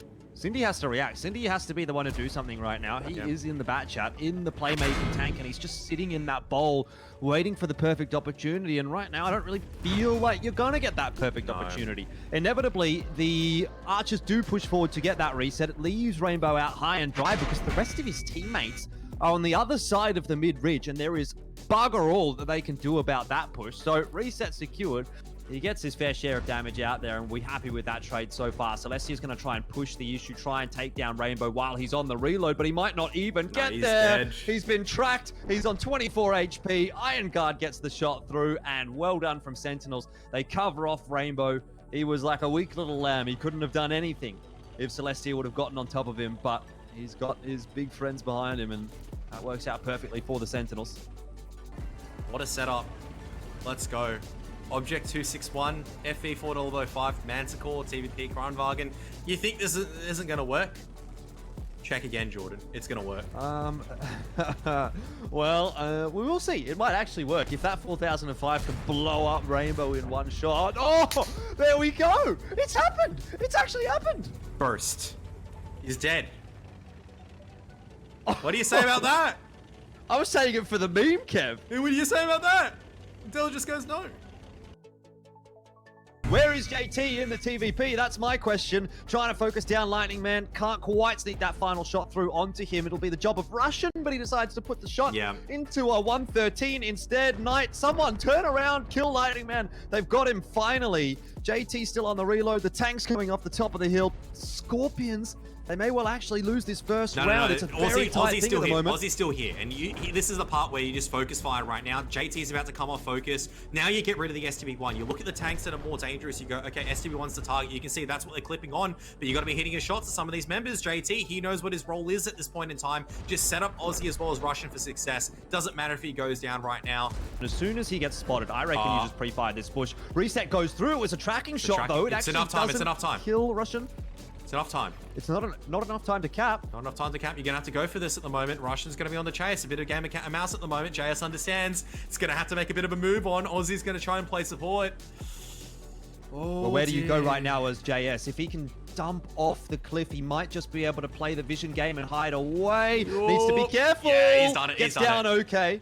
It's not over just yet, though, Kev. 30 seconds. If the bat chat gets to the edge of the bush, if Russian goes the right direction, he would have spotted him, but he hasn't. He's gone around the cliff. 277 now coming into the fight alongside with Knight. Now the push comes into JT. Should go down to JS. E100 is going to spot him out. The focus fire, it needs to go onto on towards Phantom Fleet. It's going to go down. Now the next target's going to be Darsley. You just have to ignore the bat chats for now. You're going to have to concede that the Super Conks are going to go down. On reload, he's just about to come off of it. No, he just goes onto it. That was his final shot. Never mind, Comrade Vodka definitely in trouble. I think Skorpions are potentially in trouble here. Aussie is healthy, but Knight and Comrade Vodka, well, apparently Comrade Vodka's going to survive, so that's big news. JT's going to have to turn around and focus attention onto someone else, or maybe he just continues to take the fight. I suppose that's fine, considering Skorpions are winning inside of the town as well. Russian seems to be the focus of fire here for Phantom. JS about to come off the reload, so JT might just get one more shot in here before he does go down. Elects to put it into the back chat. Semi-final number 1 of the ANZPL Season 2 is done and dusted. The Bulldogs are through to finals at Fortress on May 22nd, a couple of weeks from now. But semi-final number 2, this one, look, yes, number 1 was an upset, but this one to me, gents, is the one that should truly be close. The Sentinels up against the Skorpions. These two teams went head-to-head in the Season 1 semis as well. And I kind of feel, Jordan, and I want your take on this, like, when we're talking about which was our favorite team going through, do you have a different favorite team between the Sentinels and the Skorpions between Season 1 semis and Season 2 semis? Absolutely. I mean, going into Season 1 semis, Sentinels was hands down the favorite for this matchup. Now, the jury's out a little bit more. I'm leaning towards Skorpions because of their stronger run toward the end of the season and the, dare I say, capitulation of the Sentinels this season. I'm not so sure that Sentinels have capitulated completely, but they have definitely fallen off a little bit from their Season 1 form. That said, Skorpions are the ones that we need to talk about first here. And look, they've had a good season. They started slowly, but they really got the ball rolling in the end. They haven't actually lost a game. Look at that, 5 draws in a row, then the 4-0 against Action X, and a 3-1 against Panthers to close things out. The one sticking point, maybe, is that, the third most recent game was against Sentinels, and that was the 2-2 draw. But if you throw your mind back to that game, Skorpions was definitely in a winning position in both of the rounds that they ended up losing. And so I'd make the argument they could have won that series. I was going to say quickly, I don't want to think about that round 5 game between the Sentinels and Skorpions. We normally talk about clean and clinical. That map was, those matches on Muravanka and Cliff are anything but. There were some of the most, I don't know if I should say this in broadcast, but some of the worst but best tanks action that I've seen in a very long time. I think that's the easiest way to say it. All right, thank you. Like, a very controversial opinion there, Kev. Worst but best. But I think we can all agree that this road to playoffs, and again, this is kind of what you're looking for. You don't have to win every game, but if you can go, let's 2-2 until you pick up a win, that's going to get you into a good spot and getting the 4-0, the 3-1 at the end of the season. It's the right way to end the season, certainly. But maybe, Kev, two of the easier teams perhaps that they went head-to-head with to get those victories. I mean, yes and no. I think for Skorpions, it was the case of, like, sure, they got the victories against some of the easier teams. Adelaide Action X at that point in time, I think, fell off a little bit. So I think it's a bit hard to kind of go, they were like, even though they were near the top, kind of looking at how their season ended, I think they're just a middle of the pack team. If they were able to string together a few more games, we would have said, oh, we'll have to see how they go in finals. I think Skorpions have done pretty well so far the entire season. It's always just been down to the question, when you're stringing together the series, how well can they go? Right? Because we can have a fantastic Skorpions, all the players turn up, Comrade Vodka and Russian, they just absolutely bully everyone in the server and make JT, like, think about the team efficiency days when he had like 50 Russians on his teams, they were just destroying everyone in Australia. The other times it's just like, we just go, is JT actually still a caller? Is he, this call doesn't make any sense kind of thing. It really feels like two different Skorpions at certain times. Skorpions on their best day, best team in the league. Skorpions on their worst day, I don't know. Not the best team in the league. I was going to say, like, I would reckon the Perth Panthers would give them a good run for it. Even the Conquerors would be able to take the victory. Luckily, those moments have been few and far between this season, and they're starting to get more consistent towards the end, which is always something positive that we want to talk about. So, yeah. It's certainly what you want to see as we're going through some of these highlights. There were a lot of great moments for the Skorpions this season, but I think what Kev touches on, Jordan, is quite important, right? Like, we talked about teamwork before. We talked about staying cool under pressure, and particularly when it gets to these types of matches, right? Your semi-finals, your grand finals, any sort of elimination match, it's a little bit easier to go through a season where it's not that the games don't matter. It's just not the end of the world necessarily all the time if you lose. But today the pressure is on, and the pressure was on last season as well in those semi-finals. So for me, it's like, how does this team come together when the pressure is really there, when they, they've got a whole week to plan for, they know who they're up against, but that pressure's there all week long. And if you come out of the gate in a less than ideal fashion, does that follow you through the rest of your semi-final? Yeah, I think that's something that you would have to ask the core roster of the Skorpions, the likes of JT, Knight, Napalm, Aussie, the guys that have come through from the previous season. I mean, it's obviously going to be there for the guys that are moving into ANZPL for the first time, but it's a question of how can the more experienced heads, particularly the likes of JT, who has done this at an even higher level, manage the rest of the team and, keep those nerves in check, so to speak. The Skorpions, obviously going up against the Sentinels. I think it's kind of the same story for the Sentinels, to be honest. You've got some really, really experienced heads in this Sentinels roster coming through from last season, having that great run, winning the entire season. They are the defending champions, we should remind you. But yet they've got a couple of new players coming through as well that have been having some pretty interesting performances this season. So, yeah, it's been a bit up and down for Sentinels. But when you look at it on paper, it hasn't really been that bad, right? They've got the wins they need. They've got a draw across the board with the exception of the game against the Conquerors. And I think for me, maybe this whole season really feels like it's been defined by that loss against the Conquerors because of how surprising and outlandish that really seemed. But you isolate that game away from the rest, and it kind of looks like last season for Sentinels. Regular season, they had a couple of wins, they had a lot of draws, they made it to playoffs, and that's where they really activated. So are we going to see the Sentinels activated here in playoffs, or is it going to be more of the same?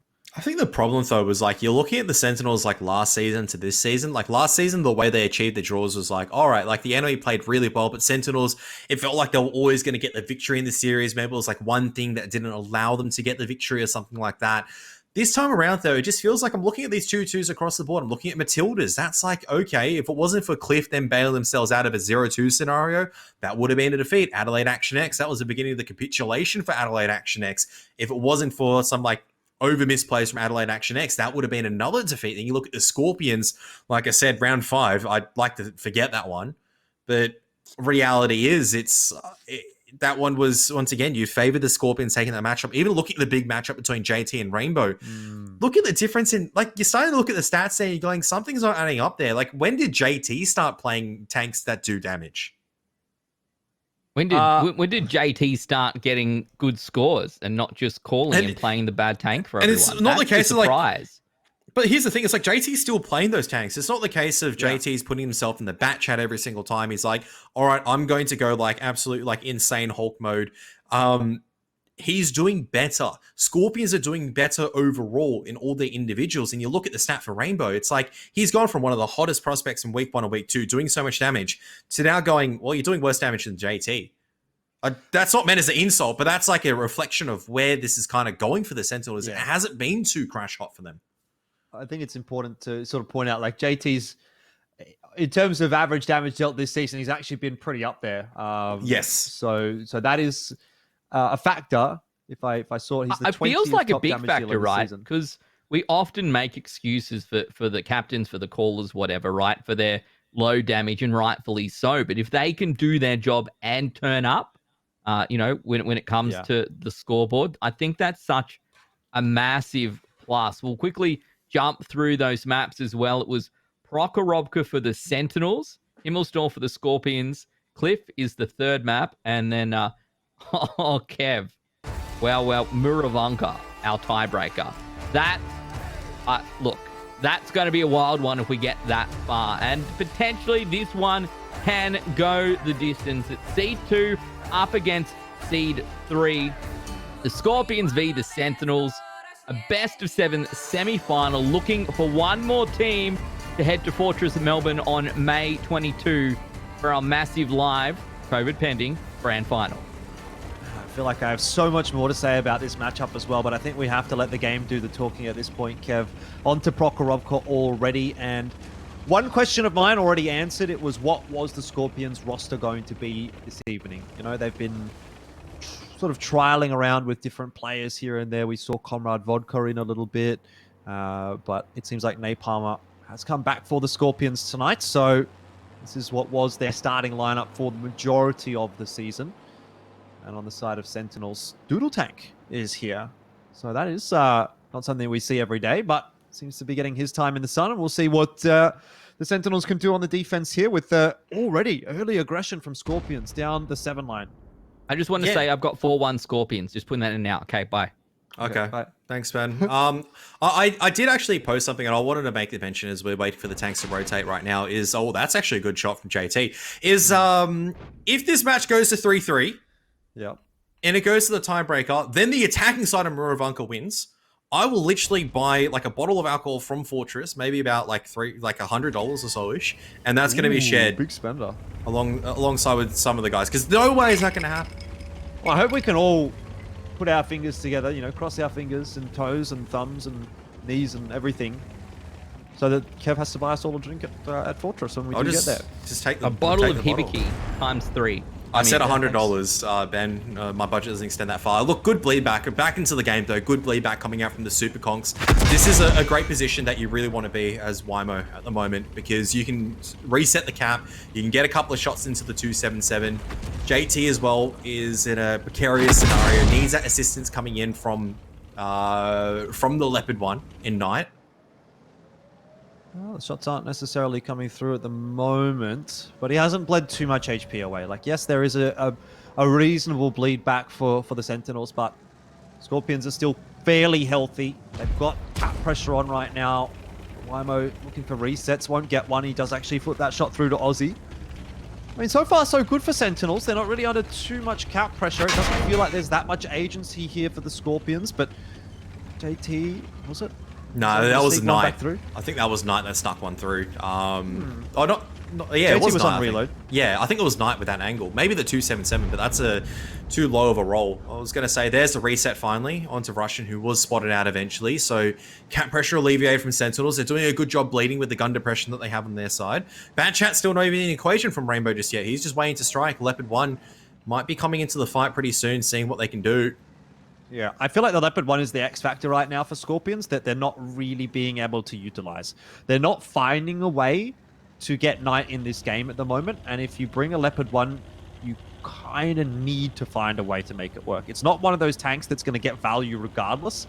It has to be set up in a position that's going to be able to get shots through. And so far, not quite so good for the Skorpions. Rainbow's about to spot him out, though. So this is going to be really good for the Sentinels, because once you spot out the Leopard 1, it doesn't really have armor. Able to do a lot of damage at the end of the day. You can see also Rainbow looking for a chance to maybe strike in the JT, who does go a little bit above and beyond. You can see Rondi trying to find an angle as well. Can't pressure back on. Well, this is going to be the last time that Skorpions can really go back and say, all right, well, we can use the cap pressure trick, right? You've got 3 minutes left on the clock, 1 minute left on the cap. If the reset comes now, there isn't realistically enough time for Skorpions to continue to gamble with this cap. If they do get reset, they're going to need to force a fight somewhere. It's probably going to be a disadvantageous fight, but you just can't continue to hope that this cap is going to work out if that's the case. Yeah, Leopard 1's finally been spotted out, but so has the Bat Chat. So reset's going to come across, and now for the Skorpions have to figure out where exactly do we dump over. They're at an HP deficiency. Sentinels are spread across really well. Out comes the 277s pushing across at the moment onto Wymo at this stage. Wymo just needs to die to make sure he doesn't give a hold down position. Napalmer may decide to back over the tracks. This is actually really smart. Aussie's got a hold down. Wymo should not have moved from that position, but the focus fire is great onto Aussie as well, and he should get the killing blow. There it is. Now he's got a hold down to work with. This is going to place immense pressure onto the i7 over at mid. And now you can see maybe Rainbow's back going over, but he gets absolutely destroyed. No. Look at the HP at the moment. Doodle Tank, of course, the god and savior. Look at the HP difference. Sure, there's so many tanks at the moment for Skorpions to work with, but they have no HP whatsoever. JT, if he can slide that final shot through before he goes down, that's going to be another little critical bit of damage.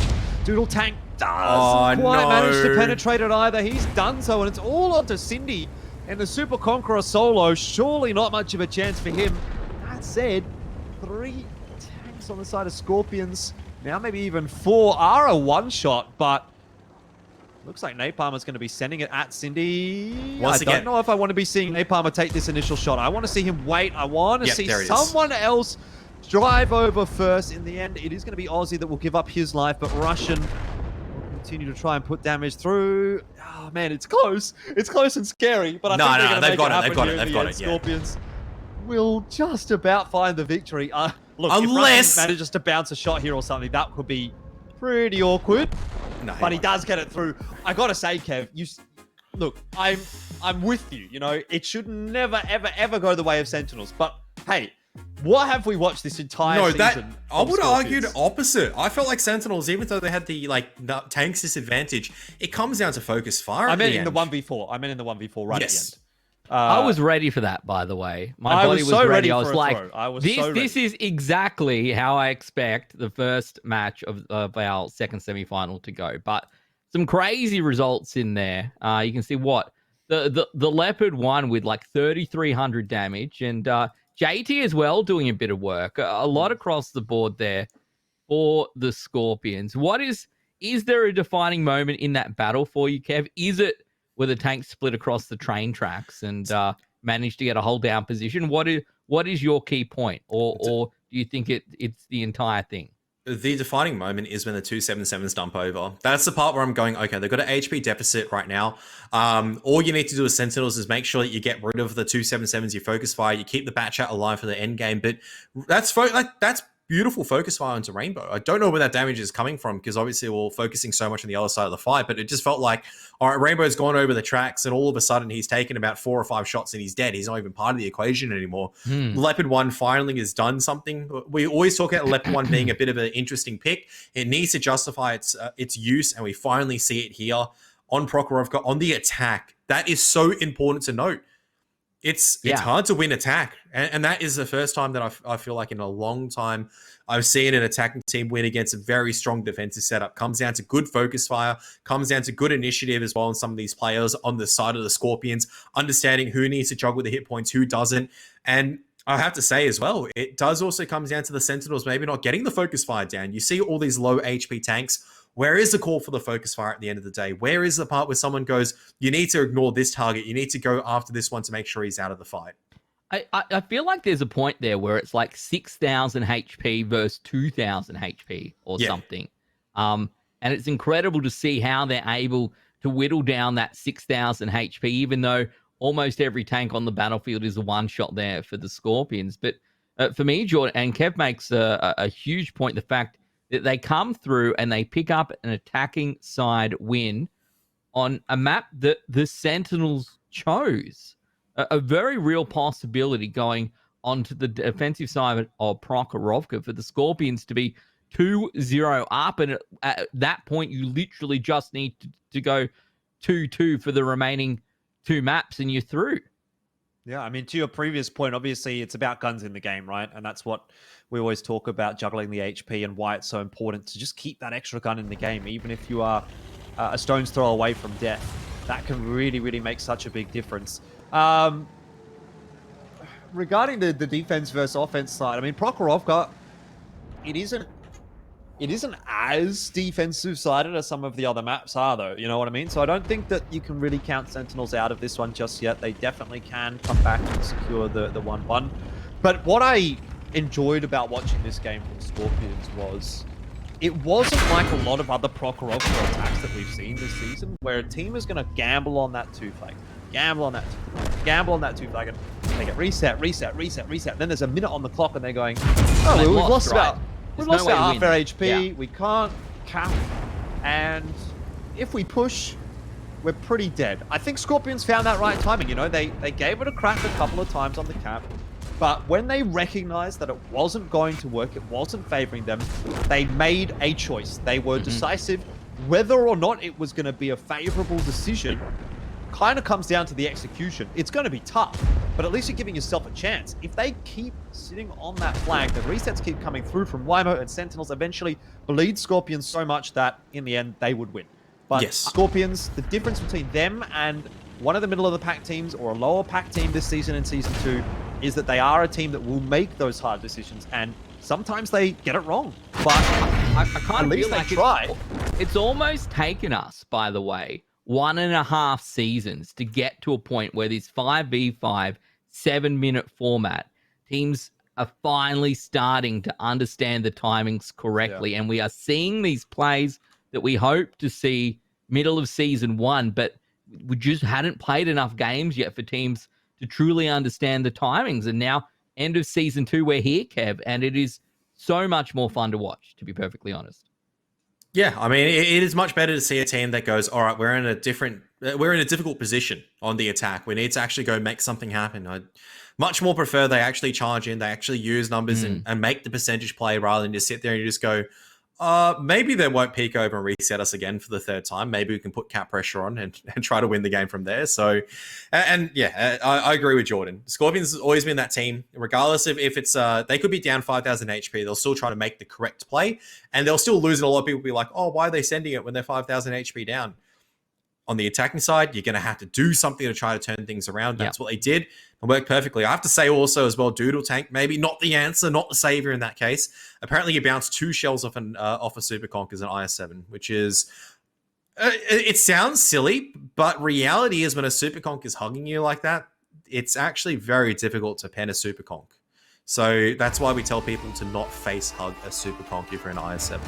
All right, take some notes, guys and girls. Don't face hug a Super Conk, but I hope you're enjoying this one. The Skorpions v the Sentinels, and right now the Skorpions 0 up. We head back on to Prokhorovka, the map picked by the Sentinels, and now the Skorpions on defense. If they can pick this one up, as perhaps they should, gentlemen, they're going to be in a fine spot heading into Himmelsdorf. Well, a little birdie told me we might see something interesting on the defense from Skorpions on Prokhorovka, and it seems we've got it.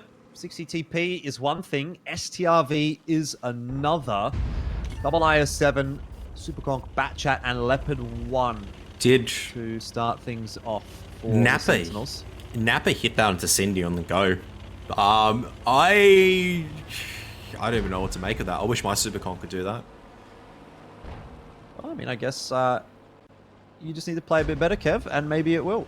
I think it's the case of Napa's just a god. I mean, I remember like week 1, week 2 of Season 1, we were like, oh, this Napalmer guy, he's all right, but he's not that good.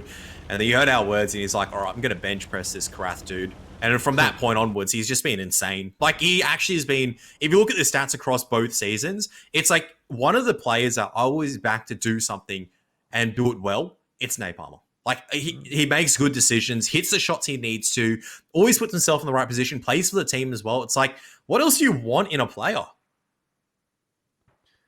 STRV is might actually farm here. It's such a hard position to dig out. I think Napalm is starting to get a good idea what's going on. Aussie's going to spot things out. JT then has a couple of maybe shots in, but this STRV needs to start doing some work. Well, I was going to say, they still haven't gotten any info. Finally, the spot comes through. Russian backs up behind the bush. He's going to be okay, as of yet unlit. Napalm will be the focus of fire, but Rowendi is getting booked at the moment. And Russian just juggling the camo as much as he can. Cindy, the focus. He's the Batchat. He's the one that they want to take out early here. And inevitably, Russian is going to get spotted. But at what cost for the Sentinels? Cindy? Dies. He What? rams him and dies. And now Russian can turn his attention to the IS-7s, focus in onto Rowendi. Knight and Aussie have arrived. The rotation is there. The cavalry arrives for the Skorpions, and they are stinging 2-0. the Sentinels out of Prokhorovka. There is nothing to be done here for the Sentinels. Kev, I agree. 2-0. Yeah, Leopard 1, it's like, sure, it can get some damage at the moment, but this, as a Cindy, you can't ram an SCRV. It's heavier than you. Like, that is why the SCRV, it's like you can still use it in these positions at the end of the day. That was just, I don't even know what to make of that. Sentinels try to get into these positions. STRV just absolutely slaps them, and he gets the ignite into Rowendi as well to add insult to injury, kills the Batchat pretty much for free. Rainbow's trying to do his best, but there's 5 tanks, and this time around, they're much healthier. It's not a case of there's 5 low HP tanks, you can make it work. As a Leopard 1. Oh man, what to make of this series so far? 2-0. Skorpions, first one, bit tight, but you have to say, well-deserved victory. The second one, clinical, clean. And it's bad signs, I think, for Sentinels as well, because they are a team, I feel that this season has been a little bit prone to the tilt. You know, again, we go back to that Conquerors game. I don't think that they should have really ever lost that, and even based on the positions that both teams ended up this season, you'd have to say Sentinels looked like the stronger team on paper, but they weren't able to get it done. Knight will finish off Rainbow with a ram, and Skorpions go up 2-0. And now I have to question, where does the rest of this series go for Sentinels? Because right now it's looking like, okay, game 1 was close. Game 2 was super one-sided for Skorpions. Yeah. Are we staring down the barrel of a 4-0?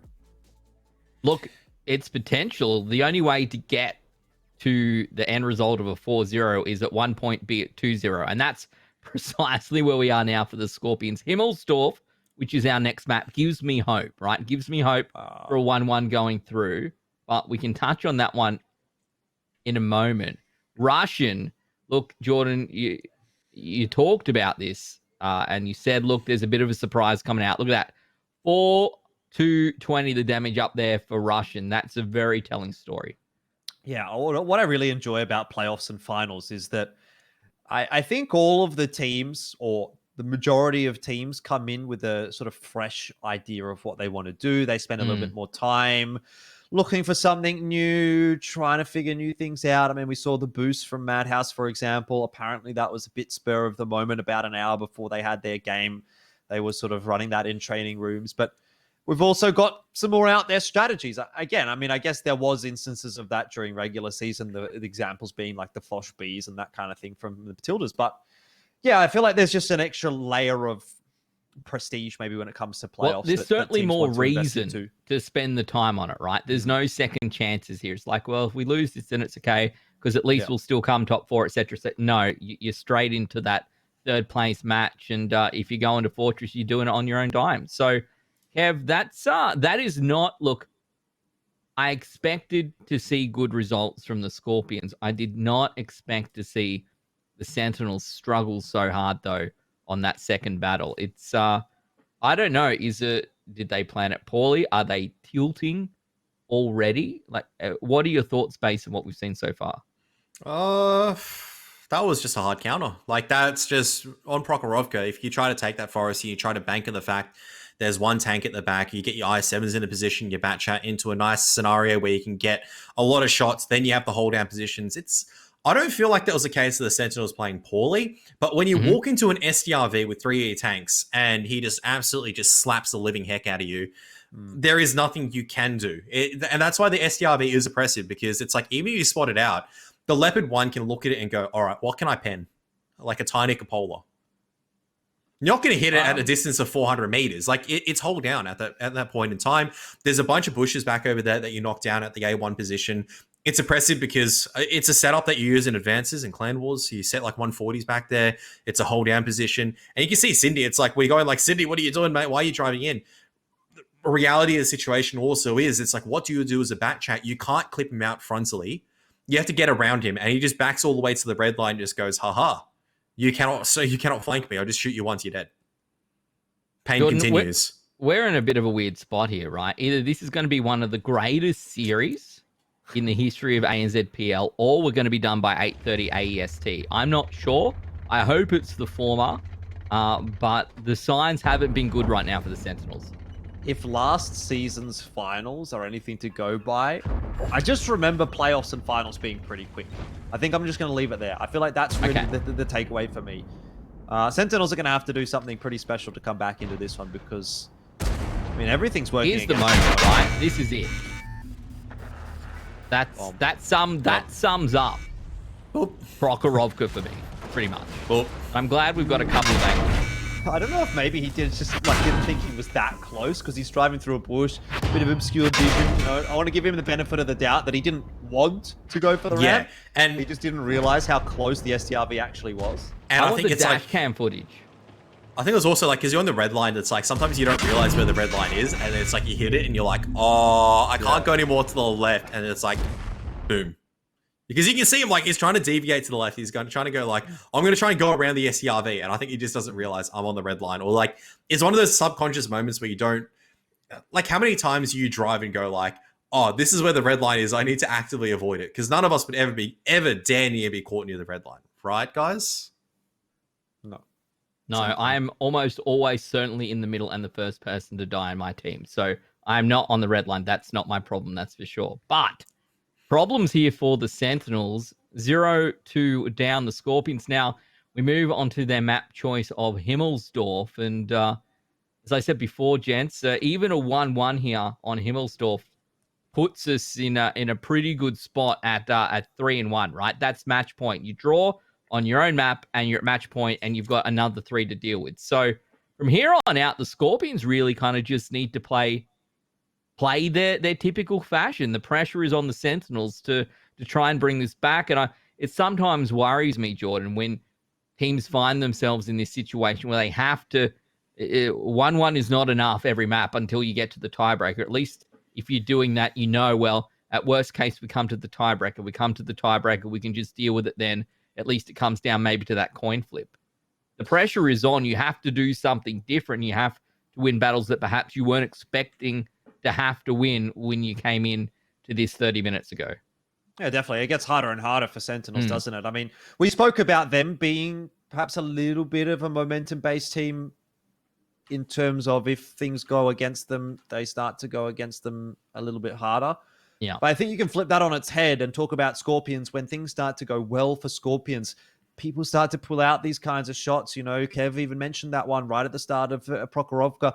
Might have been Napalm, it might have been someone else, but it's not a shot you're going to see hit every day. But when Skorpions are on, when they're rolling nicely, they're going to be hitting those shots. They're going to be pulling out individual plays. And so Sentinels has a very big task here ahead of them. They pretty much need the 2-0 on Himmelsdorf. They certainly do. A lot of pressure right now. It's our second semi-final of the night. Seed 2 versus Seed 3. The Skorpions versus the Sentinels. And you can see the sign right there. Fortress Melbourne. That's the end goal. And potentially, gentlemen, at the end of this map, the Skorpions will have locked their way in. Well, speaking of changes, one quick one for the Sentinels. Doodle Tank is out. Iron Guard is in the E100, and Iron Guard, very, very solid heavy tank player, so not a bad addition to the roster. Very quick charge down the train tracks from the 50B of Russian. Wants to get the info on the corner. Hasn't seen much yet, but hey, Rainbow and Cindy are hiding around the corner in their 50Bs. And this is a bit of a throwback to the 7v7 days where you'd sort of sit a few tanks around that corner, wait for an overcommitment from the defense and just blow them up. I don't know if Sentinels are going to be that patient, though. The question here is what are they planning to do with the E3? Is it going to be like a bit of a hold down play where you sit the E3 a little bit back and maybe try to dig out the tank that normally sits at the keyhole over at A4, A5? Do you send the E3 onto cap maybe and try to side scrape? I'm not too certain. Russian, you can see he's probing forward, but he wants to be very cautious. There is 250Bs waiting for him. Is he going to push across this corner is the real question, and I think he is, and he's going to meet. You can see he's very cautious. He's going to spot out two. Ooh, great shots coming in already from the 50Bs. Yeah, got trapped. He did manage to trade at least one shot back, so you got to give him a little bit of credit there, to be honest, Rush. And that's not an easy thing to do, rolling around that corner. And at worst, it's a 2-for-1 trade, so it's actually not that bad. It's unfortunate that the damage has gone into Russian, obviously, and puts him reasonably low, but it's not the end of the world for Skorpions. Can I also say, it's like, as the E100s and E3 eventually get to the 2 cap and the 50Bs decide to do something, one thing I wanted to point out is, like, throughout the regular season, Napalm hits this, by the way. Oh, he nearly did. I know, I felt like he definitely went through the side there. The one thing I wanted to point out, during the regular season, it's like a lot of the time, like, that's some really good shots. That's HE into the tracks as well. AMX 50Bs getting the shots down range. What I wanted to say was, like, during the regular season, a lot of the times that Skorpions lost games was like maybe down to individuals. They were putting in these hyper carry scenarios. They weren't really able to make it work out or something like that. But they learn from those experiences. You're looking at players like Russian. He's learning from those experiences. He's like getting tempered. He's getting better with his games. You look at games, players like Napalm, as Rainbow just gets absolutely clapped on the cross. Well, you talk about early damage onto a 50B. There is some revenge for the Skorpions. Now both Rainbow and Cindy are looking a little bit low. Napalmer's going to need some reinforcements sooner or later, though. He has actually not spotted these guys come off the hill, so they're going to be a lot closer than he anticipates, That's fine. which is going to mean he doesn't have as much time to react. As long as he locks down at a certain part, he knows that nothing can really cross over at B0. That is completely fine if he lets anyone go into cap, because you have a good indication, okay, E100s have pushed through. That's fine at the moment. We know where the 50Bs are. They're still stuck. They're still anchored. As long as we push correctly, we get our tanks in the right angle. You can see JT and Russian pushing together. E100 pushing in slowly. And the Super Conqueror from Aussie just locking down a position, just making sure that these AMX 50Bs can't escape. It's going to be fine. Yeah, JT and Russian win this fight every day of the week. JT just has to take those first couple of shots. In the end, Cindy is trying his best to get the shots through onto the 50B, but with the ever-present threat of JT right there, and the fact that, well, now Rainbow is going to be forced into an awkward position as well, Skorpions have found a tank advantage. They've barely traded any HP for it in the end, actually. JT, I think, copped one shot. Russian, I think, copped another. And that was it. Two shots for the tank out of the picture. You'll take that every day of the week. Reset's not really an issue here for the Skorpions right now. And Rainbow won't last much longer. He's trying to find the angle at this stage, but Knight might have a bit of a surprise, but Rainbow's just going to get slapped in return. JT and Knight, they're just going to combine forces over here, and that is going to be still a lot of HP you need to chew out. The E100 is trying to tuck themselves in, trying to make sure that resets are a bit more difficult, that the E3 is going to get at least one bleed shot in. But it still doesn't change the fact the Skorpions have the tank advantage. Russian just needs to wait around there, probably just pushes a little bit forward and watches over at Nana. JT just absolutely sending it. He doesn't care about his HP right now. He knows he's got the boys behind him. And the boys are just going to roll in and just focus fire. Lime's going to do his best to try to chip down the HP, but the problem is there's just too much to go down. They've got the tank, the fish, like, they're down on tanks, they're down on HP now, and the Sentinels, they're down 3-0. Yeah, I mean, I think that's very reminiscent of what we see from Matildas, actually, on Himmelsdorf. At least during the regular season. Maybe wouldn't have seen it from them today. But it was decisive pushes at the right times. You had a leader figure. In this instance, it was JT that was kind of leading that push. He had the 50B behind him. And they were sort of just rolling around. It's similar, but not the same, right? Because I feel like Matildas would do that as 5. Skorpions have done that as a couple of individual, duos in a way. But it's the same idea. It's, okay, we get our tanks, we rotate around the map, we take control, we find opponents that we can isolate, and we take them out of the picture pretty comfortably. And that's really what we got there. All 5 tanks alive from Skorpions. Yeah. Good damage across the board. Everyone's contributing. I mean, Napalmer he's at the bottom, but he got a couple of good resets in the end, and so he was able to have impact in other ways. And so Look at that. Skorpions JT with comfortable. with 4 out of the 5, where he's looking for the ace. You don't normally see an ace very often in World of Tanks. It's not something that's you know, on the ANZPL scoreboard very often. And I'm just going to say Aussie maybe stealing that one away. I'm not gonna do that to him. But look, it was a resounding success there for the Skorpions, and that was it, right? Like, you see JT rolling around in the back line with a super conk, and I don't know. I guess the Sentinels probably aren't saying how did he get there, but you're certainly going, I kind of wish we hadn't let this happen, right? Because it's at that point it's almost impossible to come back.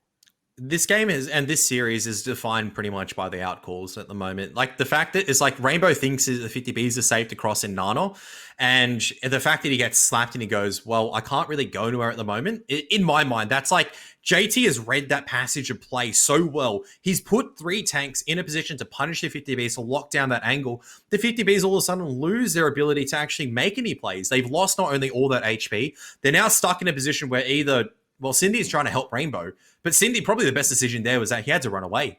He just got spotted out, try to run away, try to maybe make it to hill to start a crossfire. You have to leave Rainbow for dead. He tries to help out his teammate, but at the end of it, it just means that JT just comes across with Russian and just completely deletes him.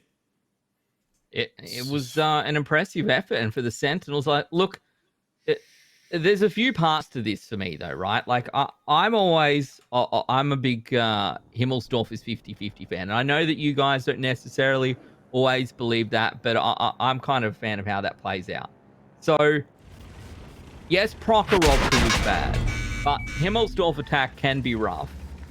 Now they're on the defensive side. This literally could just be a bad Prokhorovka.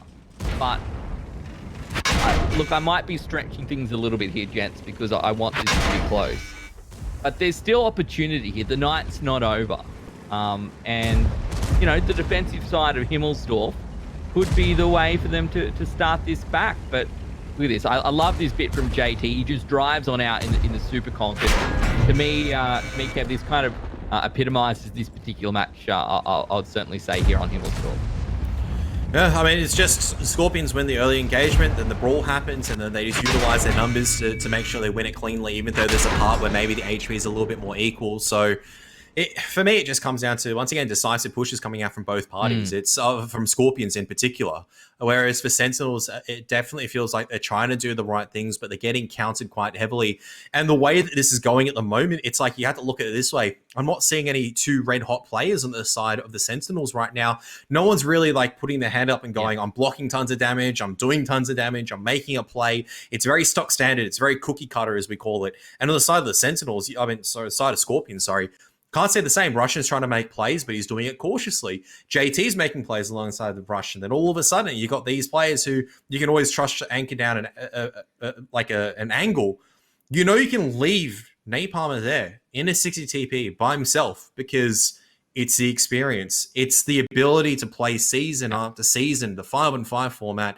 You can never replace that. Having an MVP quality player, an all-star quality player, dare I say, an ANZPL, to anchor down a position, you know you have that utmost trust. It's just synergy. It's the individuals. It's all coming together for Skorpions at the perfect time. And for Sentinels, it's the struggles that, it's the previous struggles. It's rough. And we talked about how, as with a lot of teams, but the Skorpions in particular, when they're playing well, that's when they play their best. I know that sounds kind of weird, but when they've got very little to lose, when they're so far ahead, when they're hitting the shots, that's when I feel like we see more and more of that sort of play style, Jordan, that actually suits the Skorpions. That's when they're more, I feel like we're more likely to see them play that, which in return means they end up playing better in the end, because that's the play style that suits them. I think what you're getting at is it's a self-fulfilling cycle for Skorpions. Yeah. It's the chicken, it's the egg. Which one comes first? We don't know. It's a positive feedback loop for them. In equilibrium, exactly. They go hand in hand. In this case, is it JT's calling, or is it the zinger that's fueling him? I guess it's like, which one really comes first? Is it the thought of the zinger, or is it the zinger from the previous week that drives into success? Who knows? Look, guys, we're literally on match point here. It's 3-0 right now for the Skorpions. The Sentinels, they potentially have one battle left before they're relegated to that third, fourth place playoff up against the Matildas next week. That is not where they want to be. This whole season, they worked so hard. They've had a good run through to the end of the season. They didn't get third seed in the competition for no reason. They deserve to be here. So for me, I want to see them come onto Himmelsdorf, use the defensive side here to steady themselves and build their way back into this match onto Cliff. I know it might seem like a tough ask, but this is the only possible way that they make it through to finals. And I just want to say, I don't think it's undoable, Kev. Like, yes, it's looking rough right now. And yes, you go, well, probably don't want to have to win 4 battles in a row. That's probably not the easiest way to make it through to finals. But what a heck of a story it would tell. And what a massive amount of momentum it would give them heading into versus the Bulldogs on May 22. It would require huge mentality. It would require just the individual stepping up as well. If there's a team that can do it, it is the Sentinels. At the end of the day, they do have the ability for these guys to step up and make those game-defining plays. But the question is the mental there? We always talk about the mental. 0-3 is such an impressive scoreline. You kind of look at some of those maps just then and go, oh, that was close. If we did this play, we maybe would have been able to take it, and we can kind of move on to the next one and fix it. There is no time to fix it. Some of them weren't even close. It's like Prokhorovka. What do you take away from that one? You just got outclassed and outplayed on your attack. Then again, on Himmelsdorf in the attack, you just got outplayed. That's going to be plaguing your mind. As a caller right now, whether it's Randy or Rainbow at this point, you're going to be thinking, it's like, what am I going to do? It just feels oppressive because it just feels like JT is just in their head right now because it doesn't matter what they do. It's because... Is he in their Discord? I don't know. He's certainly doing something because the Skorpions have been spot on tonight. It's semi-final number 2. The Skorpions v the Sentinels. The Skorpions 3-0 up in this best of 7. This is match point. If the Skorpions pick up the attacking side of Himmelsdorf, they are through, and they're doing it in epic style. For the Sentinels, a lot of work to be done here, but their story potentially is not over yet. Well, they've already got the first 4-0 of the season. Can they grab themselves another, but in ridiculously different circumstances? The Skorpions are looking like they might be able to. Sentinels not up to the pressure right now, and the Skorpions are hitting another level. We've got it, finally. Kevin, we finally got it. IS4s from a JT team. The only thing that's wrong with this is that JT is not the one playing the IS4. But it is one of his favorite tanks. So, had to get pulled out somewhere. What a time to pull it out. You're up 3-0. I mean, look, it's not as bad as it used to be. I think that's also a thing. I just haven't... It's just one of those weird tanks where I haven't really played around with it that much. And you don't get to verse it that often. It's just such a weird offshoot because it comes from a bit of a particular branch, right? It's not one that you normally go, all right, what are we looking for meta at this point in time? Oh, would you like a 277? Would you like an IS7? No one really looks at it and goes, actually, I like to go down the KV line into an STI, into an IS4, especially back ages ago. It's like, why would you do that? So... bit of railway pressure now coming out from Aussie, who's looking to maybe exchange a few shots with Iron Guard. JT as well is pushing down to see what he can find in the 3 line. IS4 is therefore being covered off as JT is applying a bit of light pressure. Super Conquerors now making their way in, but you can see this net at the moment that's coming forward from the Skorpions, pushing the Sentinels back, making sure it's like Sentinels are tucked in. They don't have a good read what's going on. JT, though, does get ammo racked on the first shot. Needs to be careful. He'll get back around the corner okay. So Rainbow's given away his position. Does have Iron Guard there in the 113 to keep him safe for now. Russian and Aussie will be quite eager to pounce on the train tracks though. And Knight's also pushing forward down Banana in one of the IS4s for the Skorpions. And the difference here is he can't be bled out this time, so he's going to be relatively healthy as he gets to this position. JT's in a bit of an awkward one though. Iron Guard tries to make a shot work through the trains, the oil tankers, which is a very difficult shot to land. Yep. I think it ricocheted off something.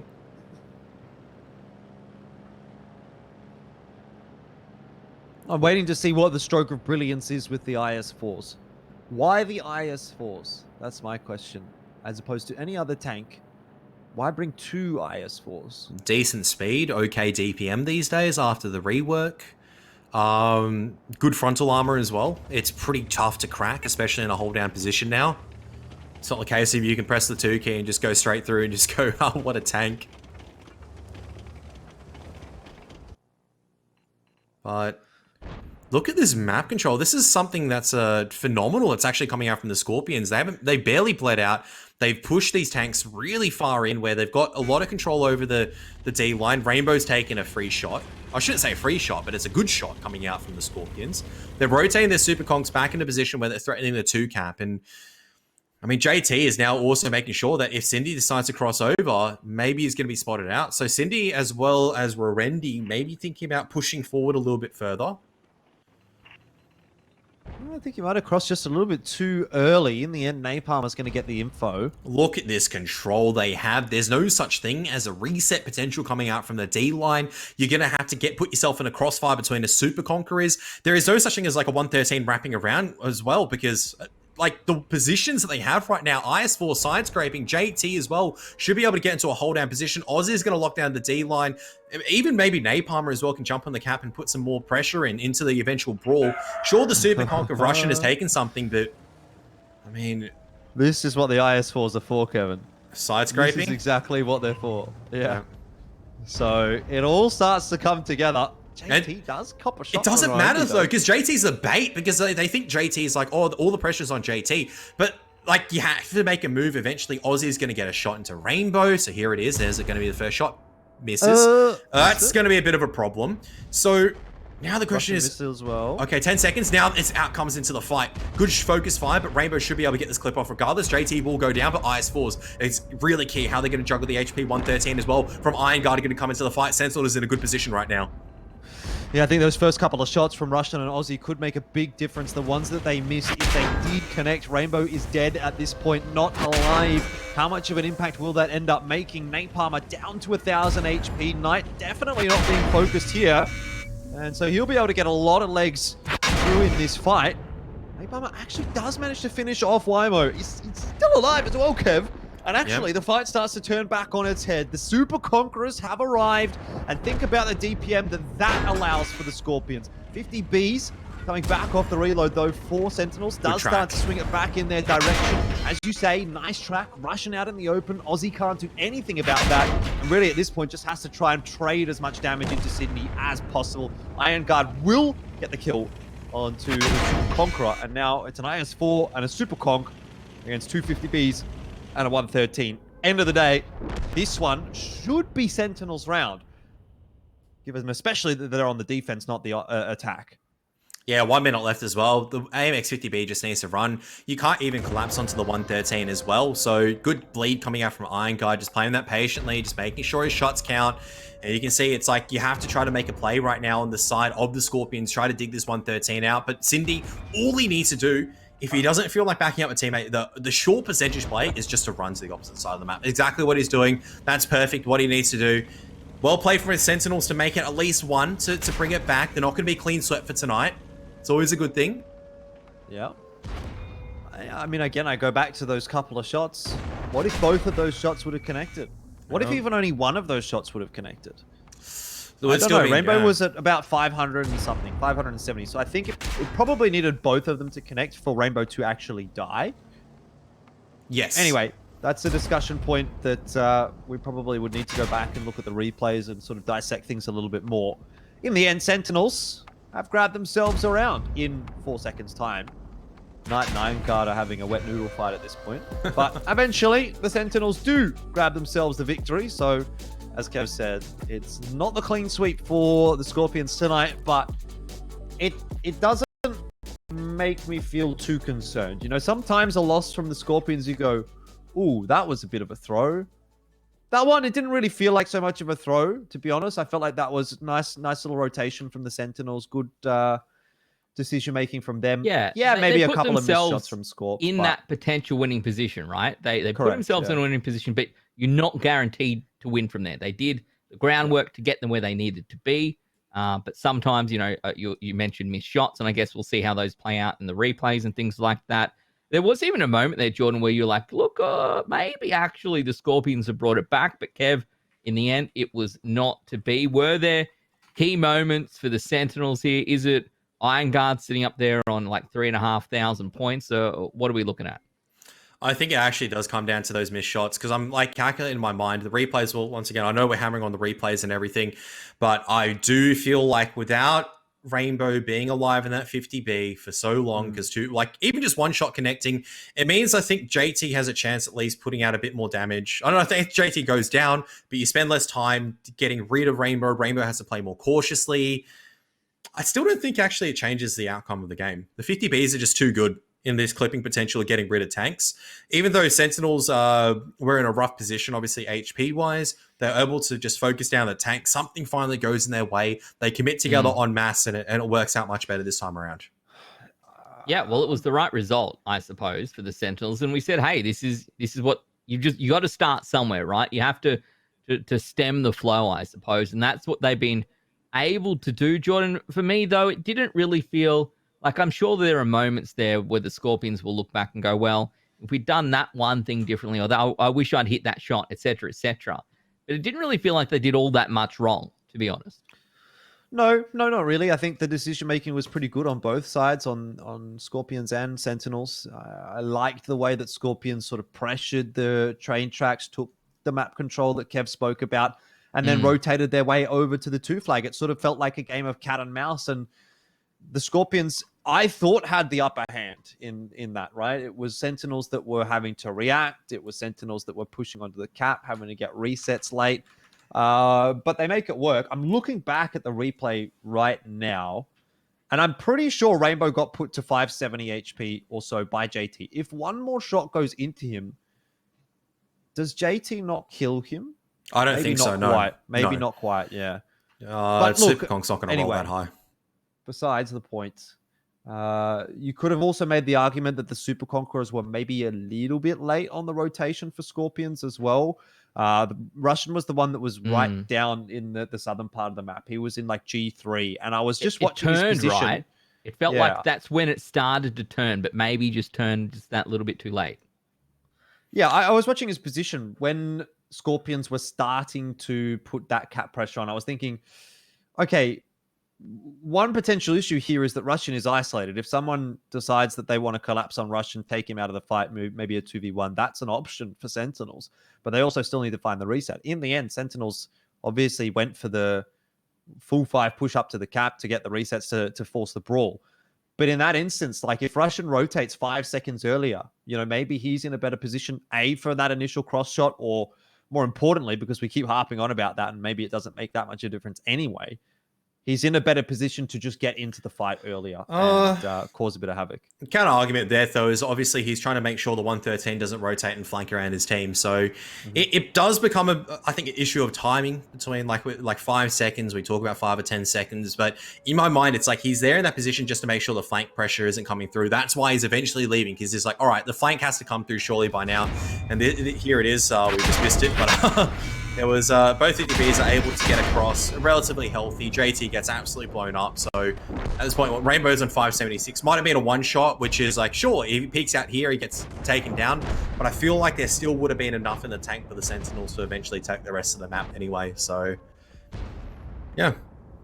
To get there in the end. Yeah, look, I must admit, I quite enjoyed seeing where the Super Conquerors were at that point. I felt like, wow, so much map control here for the Skorpions. They know what's going on, but they just roll in so slowly, don't they? It just makes life tough when you need to do that. So a little bit too late, but nevertheless, the Sentinels don't want to take away anything from what they've done here.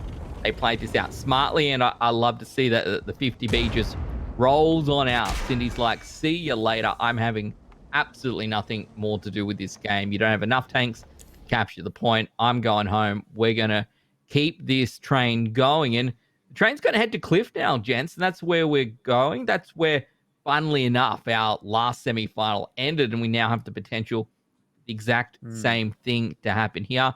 Cliff, for me, is exciting because it kind of feels like each side's a little bit of a coin flip, particularly if you get into some of those brawls. This, to me, potentially is a map that the Sentinels might be able to, if they play things right, find themselves a 2-0, at which point we move to Moravanka, which I know is your favorite map of all time, Kev, but Elfish Guy, the tough one here, and I'm pretty sure based on my notes, the Skorpions will be coming into this one on defense. So they'll be looking to make the most of that. The Skorpions still on match point, only need one more battle, and the defensive side of Cliff, I'll certainly take it.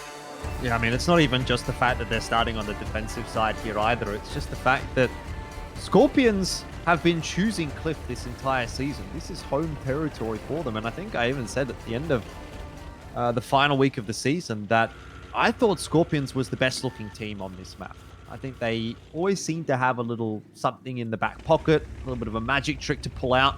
See what they've got for us this time. Double 277, T110E5, Batchat, and CS63. Now, Aussie has gone very far forward, isolated himself, but the 277s are charging on in there to render some assistance. Oh, this is actually... Batchat from behind as well. This is Rainbow needs to get in the fight. These Batchats need to get into the fight at the moment. Napalm is going to just send it in. They're good focus fire into Rorendi, but good return as well. This comes down to juggling HP at the moment between both parties. TVP eventually is going to come into action. Does he have enough clip potential to take down Russian? This is good focus fire. Russian comes in just at the wrong time. Rainbow's going to be able to clean it up. This is huge for Sentinels. Now the flank's going to come across as, well, Cindy comes into the right position at the right time. This is looking good for Sentinels.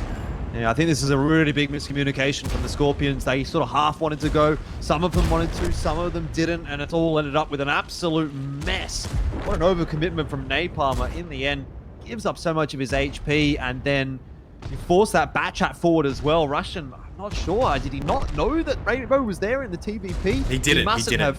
Either way, he just gets absolutely booked, and Skorpions found themselves in a huge crossfire.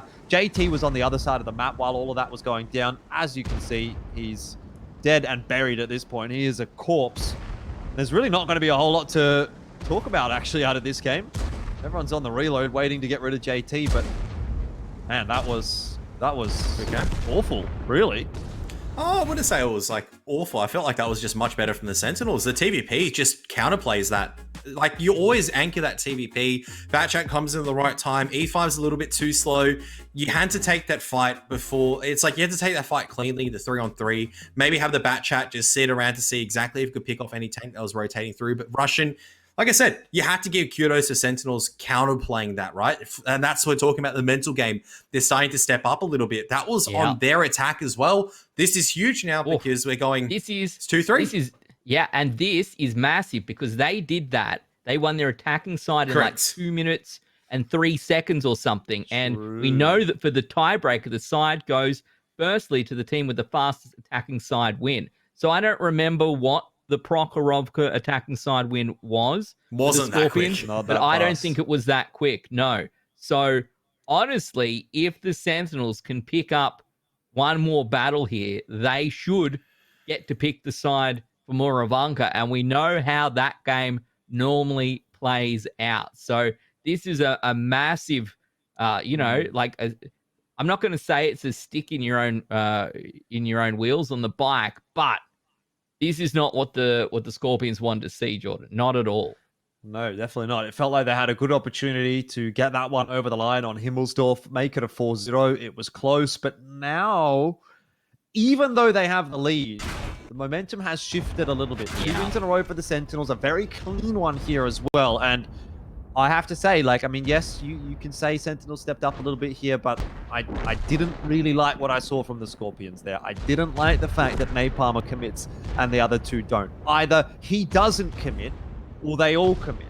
Yes. Russian also pushes in, doesn't have the info. It didn't feel like a Skorpions game. Does that make sense? They're a little bit more methodical normally than what we saw here. I feel like some individuals got caught up in the moment, wanted to make the hero plays, and as a result, that game just gets swept aside. So now that Skorpions are on the attack, theoretically, they have a bit more of a decision as to when they can pick and choose the fights. Obviously, on defense, they did play very aggressively, so bear that in mind. But on attack, normally you're the one that tends to dictate when the engagements happen, more so than what you would when you're on the defense. So hopefully that's going to give them a little bit of an opportunity here to just reset, slow things down, and go back to playing their more natural style. We know they're a very good Cliff team. We've seen what they can do. Remember that game against Action X where they just blew them up. They just deleted them. That was And on they the can attack. take It's their very time, possible. right? That's the benefit of being on match point. They're not playing here to bring one back with a fast attacking side win and have to do it in under 2 minutes. If they win, they win. We don't go to the tiebreaker. We don't have to worry about that. But when we talked about that sort of, the better the Skorpions play, the better the Skorpions play, the worse they play, the worse they play. We've kind of flipped this one around. The Sentinels have found their mojo, Kev. And if I'm them right now, I'm in Discord and I am hyping the heck out of this one. One more battle win, and we've got, based on my calculation, which could be wrong, side on the tiebreaker, which to me is like we're 75% of the way through to finals at that point. Yeah, I mean, on a Muravanka where you can pick your side, you already know my thoughts on this. So like I said, maybe it's like Sentinels just really want me to bring out the $100 to buy the alcohol. Who knows at this point in time? It's, look, for me, I go, this is good from the Sentinels because A, it's the mental game because you're down 0-3. You fight back with a really good, solid defense from Himmelsdorf. You don't capitulate. You stem the bleeding. Okay, then you move on to your attack. It's decisive. It's something a bit more different, right? We're starting to see players not try to bait each other. We're actually seeing players actually commit to a fight, committing together as a 5-man unit. And suddenly it's 2-3, where they're going, the individuals we're talking about individuals stepping up, right? Rondi hit 4k damage in the CS63, 11 shots, 11 pens. In a game where it's... Yeah, that's big game energy right there. That is turning up when it matters, Kev. Correct. And those are the moments that you look back on and you're like, I stepped up, we carried through, and the game's not over for them yet. That's the best bit, right? That they can move from that and that positivity that they've seen out of the last couple of maps and, move forward and potentially take this all the way through. Yeah, it's 2-3. Anything's possible right now. You're on your defensive cliff. You can run some really gimmicky defensive setup if you really want to. STRV out. You can try to control things because why not? Because it's on the onus of your opponent to attack. That would be definitely a big loophole. But if you actually want to take the victory, if you want to take the victory the Sentinels' way, I feel like they need to do the same thing they've done all season. Double CS onto the hill. You get your bat chat onto Rainbow. Doesn't really matter what other 2 tanks, maybe a couple of STB1s or anything like that. But just trust in your team to just resolve the brawl situations. Doesn't matter if you lose 1 CS. Doesn't matter if you lose maybe even a bat chat early on. Trust in your CS players that they know what they're doing. We don't have to wait very long. I think for the Skorpions, at least, if they can bring this back from here, I think it's almost a better way for them to win heading into the grand finals. I think it's the best way to do it. For the Sentinels, I think the same thing. I think this would have been if you're the Skorpions winning, you go 4-0. It's nice to have it done and dusted, but I think you want a bit more of a challenge in the semi heading into the grand final. You don't want your opponents to come out with more of that semi-final experience, perhaps a little bit of a tougher run. But let's get back into the action. We're here on Cliff. The Sentinels are looking for one more to take us to Muravanka, but the Skorpions still on match point. Their turn to attack.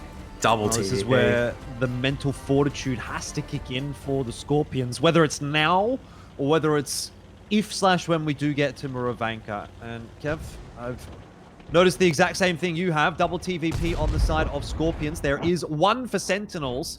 Knights already copped a beating on the cross. Russian and JT are giving back as good as Skorpions have taken, though. And now Roendi is isolated in a 2-on-1, hoping for some backup from his chat buddy. He needs to dump off and just play underneath, just like the rock line. So, okay, this is actually really smart for him. He's trying to utilize that gun depression, trying to make it a bit harder. Now, Rainbow's going to be clipping out Russian at the same time, but they still need to commit on the side of the TVPs. Cindy's going to come to the fight. Where's this STB1 Aussie? We were talking about he was a hero, but JT, he pulls out an Ignite out of absolutely nowhere. The RNG in this man, he really wants to go to land. The TVPs are still healthy, and now Aussie's here to slap some tanks in the butt. He's coming across, needs to land his shots. Yeah, certainly does. Gets one through onto Cindy. Ammo racks him as well. Oh my god, that's going to be a bat chat out of the fight for who knows how long. Another 45 seconds. A costly bit of equipment damage for the Sentinels. Aussie does manage to tank another one out. And Rainbow copping a lot of shots here. JT needs to connect this last one through. Oh, 19 HP on Rainbow. He's going to survive. Aussie needs to get his butt into gear. You've talked about it once already, Kev. It's my turn. and he should be able to at least trade Rainbow down, but JT is now the one under pressure. Luckily, he's in a TVP, so he's got a faster reload than what the Batchat does, but it's all up to Aussie here. Can he hit a tracking shot? Can he somehow keep JT alive? Can he keep himself alive? Cindy is 6 seconds off the reload, and JT needs to start skedaddling. I don't think he knows that Cindy is there. Well, I mean, there it is. There's the first shot coming out from the Batchat. JT will be able to get that one off. Cindy misses another one. So JT's alive over here. Now, the difference here is Cindy is going to be one shot. JT roughly knows where he's going to be. Clip in. But at the end of the day, Skorpion's still on the attack. Cindy just needs to run around the map. Is that really 5k damage for JT in the TVP? He's clipped out a lot of people. But what does he do in this scenario? I'm going to wait. Because sometimes the mod is a little bit wacky when we're in the game. We'll have to wait until we get the scoreboard. Now, the one benefit here for JT is that he's not a one-shot for Cindy. Yes. 390 alpha on the Batchat. The TVP, realistically, should survive. What's the maximum roll of a Batchat? 390 plus, it's 25%, He could right? technically one-shot with the right RNG. He's picked the right angle as well. Needs to land his shot. Aiming. Lands it. JT, it's got heat loaded in. And oh my goodness, Cindy backs away just at the right time. And now it's a one-on-one. One shot's all the difference between both parties. Oh, this is huge. Oh my goodness. Very experienced players as well. And so JT's given up his only advantage. Now all of the cards being held by Cindy, right? He's on the defense. He's got the high ground. I don't know how much time is left in the round. That's the only problem I've got right now. I don't think that there's that much time pressure on JT. Cindy doesn't know. JT's peeking the right angle. Oh, he's peeked the right angle. The heat shot misses! Oh no, JT. The gun trolling of the TVP just comes out at the worst time. He still has 2 left in the clip. Cindy, though, going to be on the angle. JT going to try to reset this one. Just try to utilize time. But Cindy can also move around. Is there a way for Cindy to actually move off the cliff without being lit by a JT at this point? I mean, he's doing the right way around. He's going to take it He's going to slowly go down, make sure he doesn't flip the vehicle. JT just coming around the long way around, seeing if he can figure out what's going on. Cindy is playing the time, but JT decides to play. Gamed. He's playing chess instead. Cindy's going to proceed down the hill, trying to make sure he gets across at the right time. JT, I think, knows what's going on right now, but JT is going to send it down the hill. Ring around the Rosie, as Cindy might have just gotten the outplay. Well, I mean, it's so hard to say, really, at this point, isn't it? Because neither really has any idea where the other is.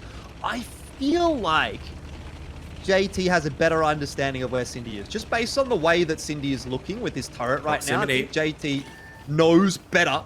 But where does the shot come from? Cindy might have the angle here. JT, what's the gun depression looking like? Neither wants to take the initial peek. Neither wants to make the mistake. And there is the siren. So not a whole lot of time left for JT. He's eventually going to have to send it here, but he's the one that's being more mobile. He's the one that's trying to look for this engagement. Yes. Cindy hits the shot, and Sentinels will push it through to Muravanka. What an absolute mad result. Coming down to the 1v1. One shot versus one shot.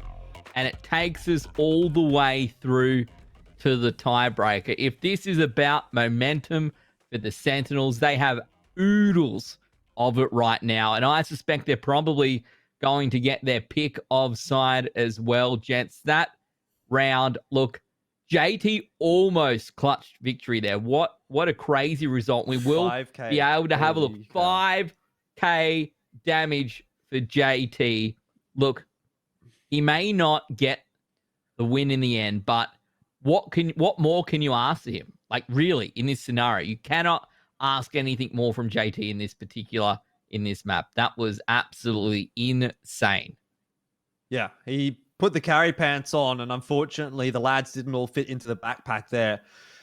5k damage, and I think the only shots that he missed were the ones that he missed like 2 in the ground in the 1v1, right? Was there 1 or 2 heading up the hill? There was 2. Yeah. So I want to say there was 2. Anyway, it doesn't really matter. 2, yeah. He barely missed any. It was like, I don't know, 16 shots fired, 15. I don't know. It's 17 shots fired. Doesn't matter. He did a lot. Did a lot of work.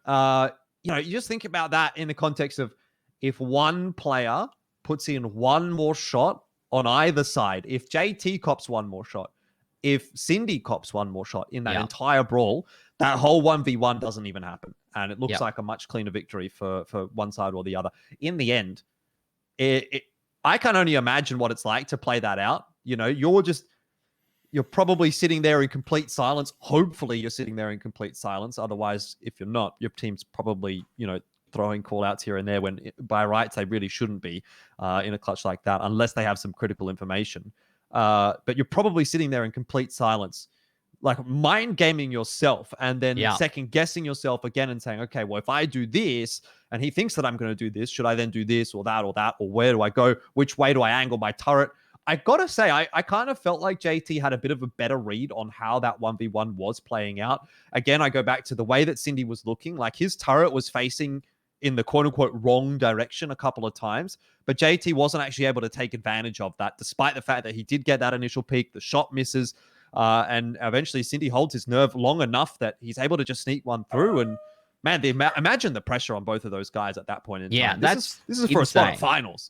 And we're talking up JT, and rightly so, right? Because of the way in which he carries that through with 5K. But Cindy, 1v1 up against JT, the pressure is on. At least JT knows that if he fails, they have one more shot.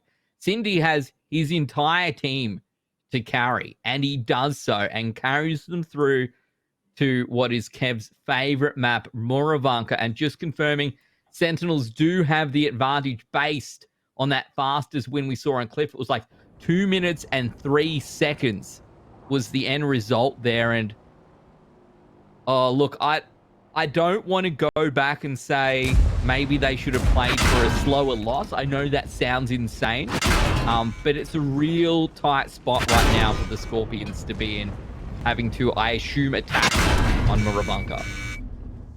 Yes. Well, I mean, I can confirm for you that they have picked Sentinels did pick defense. So yes, it will actually end up being Yeah. Skorpions to play the attack. And I mean, I think there's a shot here from Russian, right?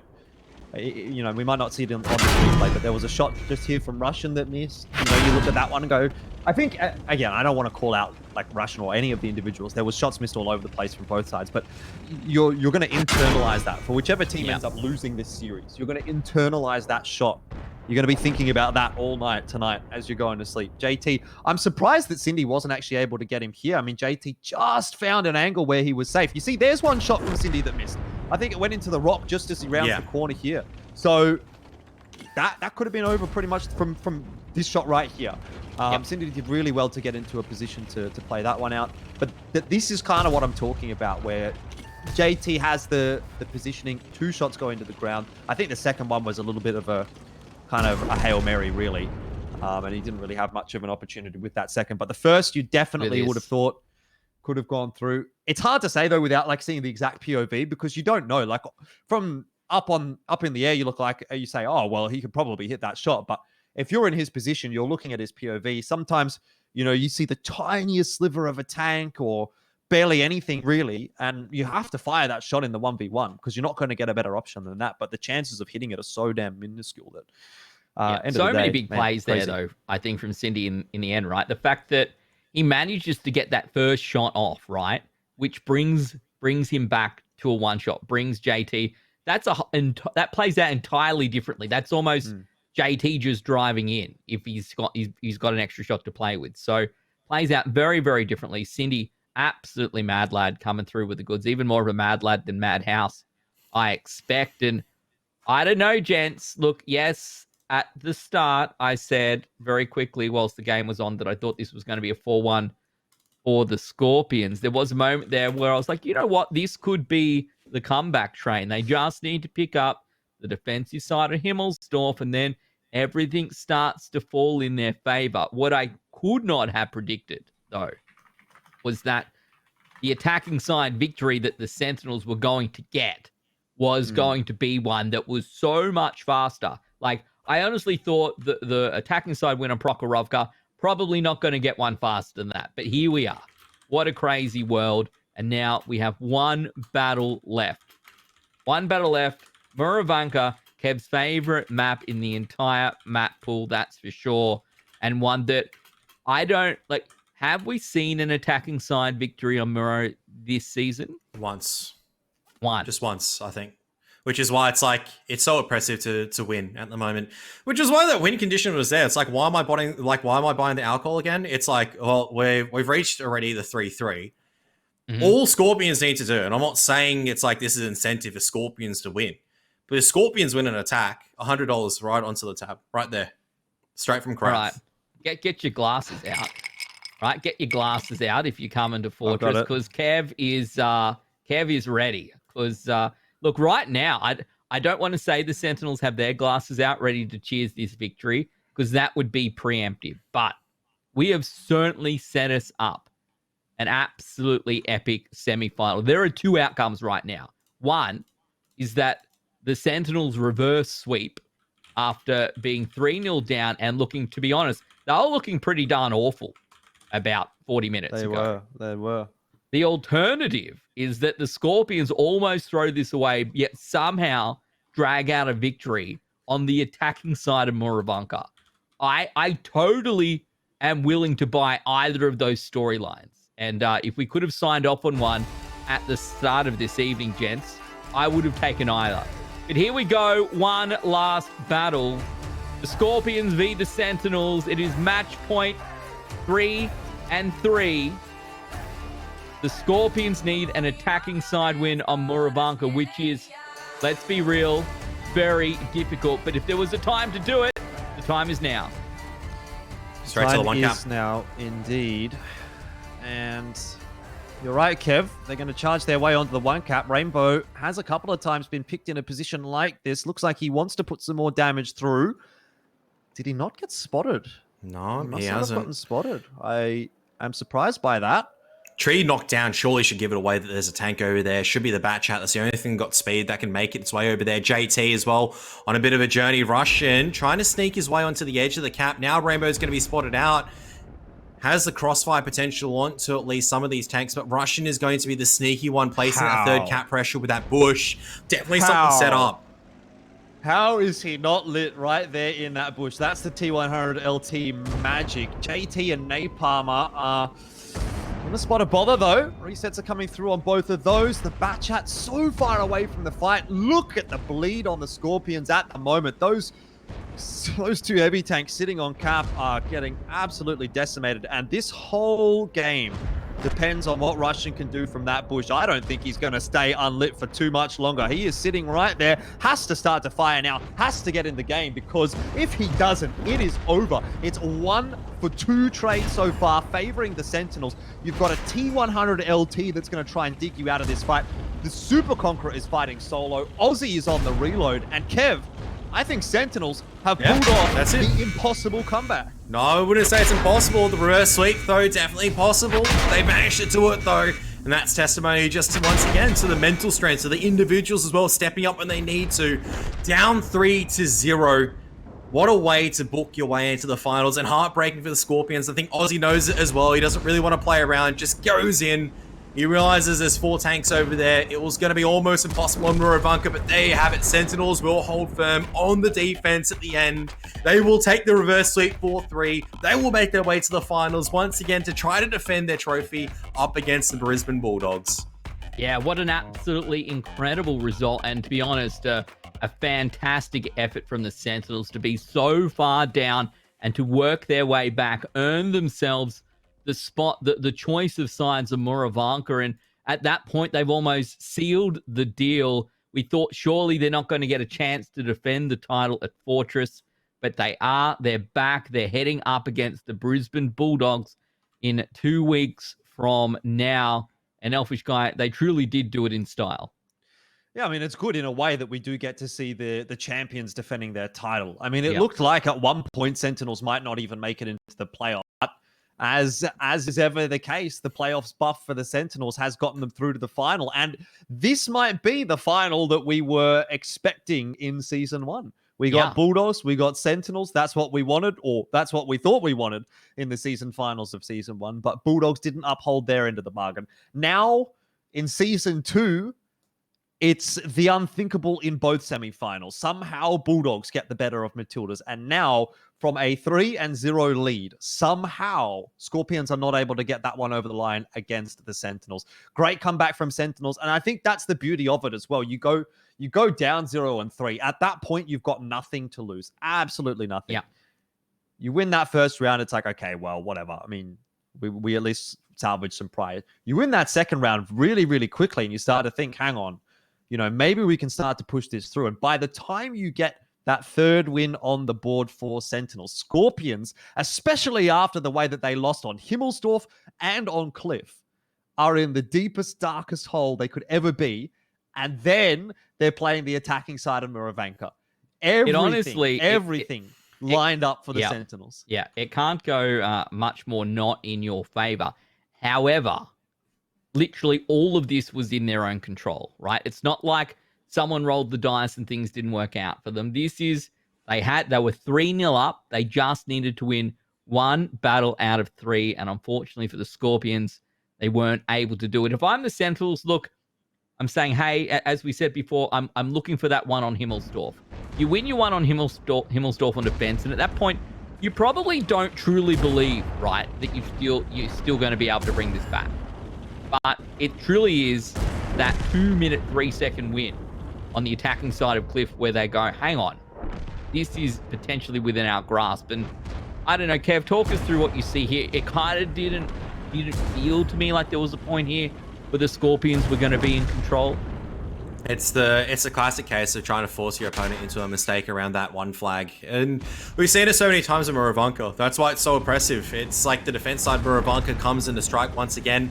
And you have to say, it's like when you leave a map like Muravanka into a tiebreaker, you have to be willing to concede the fact that if you do end up at the wrong side, if you do end up in an attack, you're not giving yourself the best chance. And it was always my biggest fear. Like, coming into this, I was going, if it goes all the way, whoever's won the attack the fastest is going to win the series, because it's only been done once, and I think it was like a really weird kind of like series where they did win in the attack. It wasn't like I think it was like maybe once or twice. I think once was like, all right, your enemy is having an FV, an RD, and a Manticore, and another time was like a bit more kind of legitimate where there's 2 7/7s out, there's SQB1s, a bit more of a standard play. Yeah. And unfortunately for Skorpions, it was, as Jordan said, the mental already is increasing after each loss. It gets to a certain stage, you can't uphold your end anymore. Something's got to go.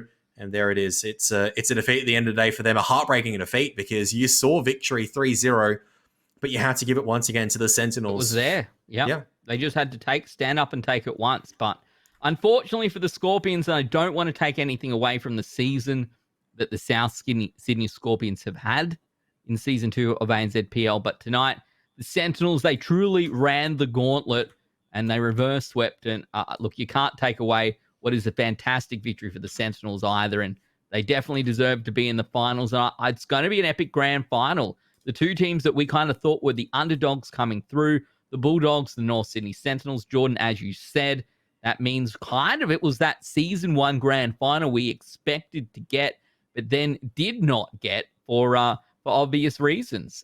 So here we're going to go. We'll see how it plays out. For next week, the Matildas and the Skorpions are still in, though, playing off for third. And there's a bit of prize pool in this in Season 2. So that's kind of exciting for them.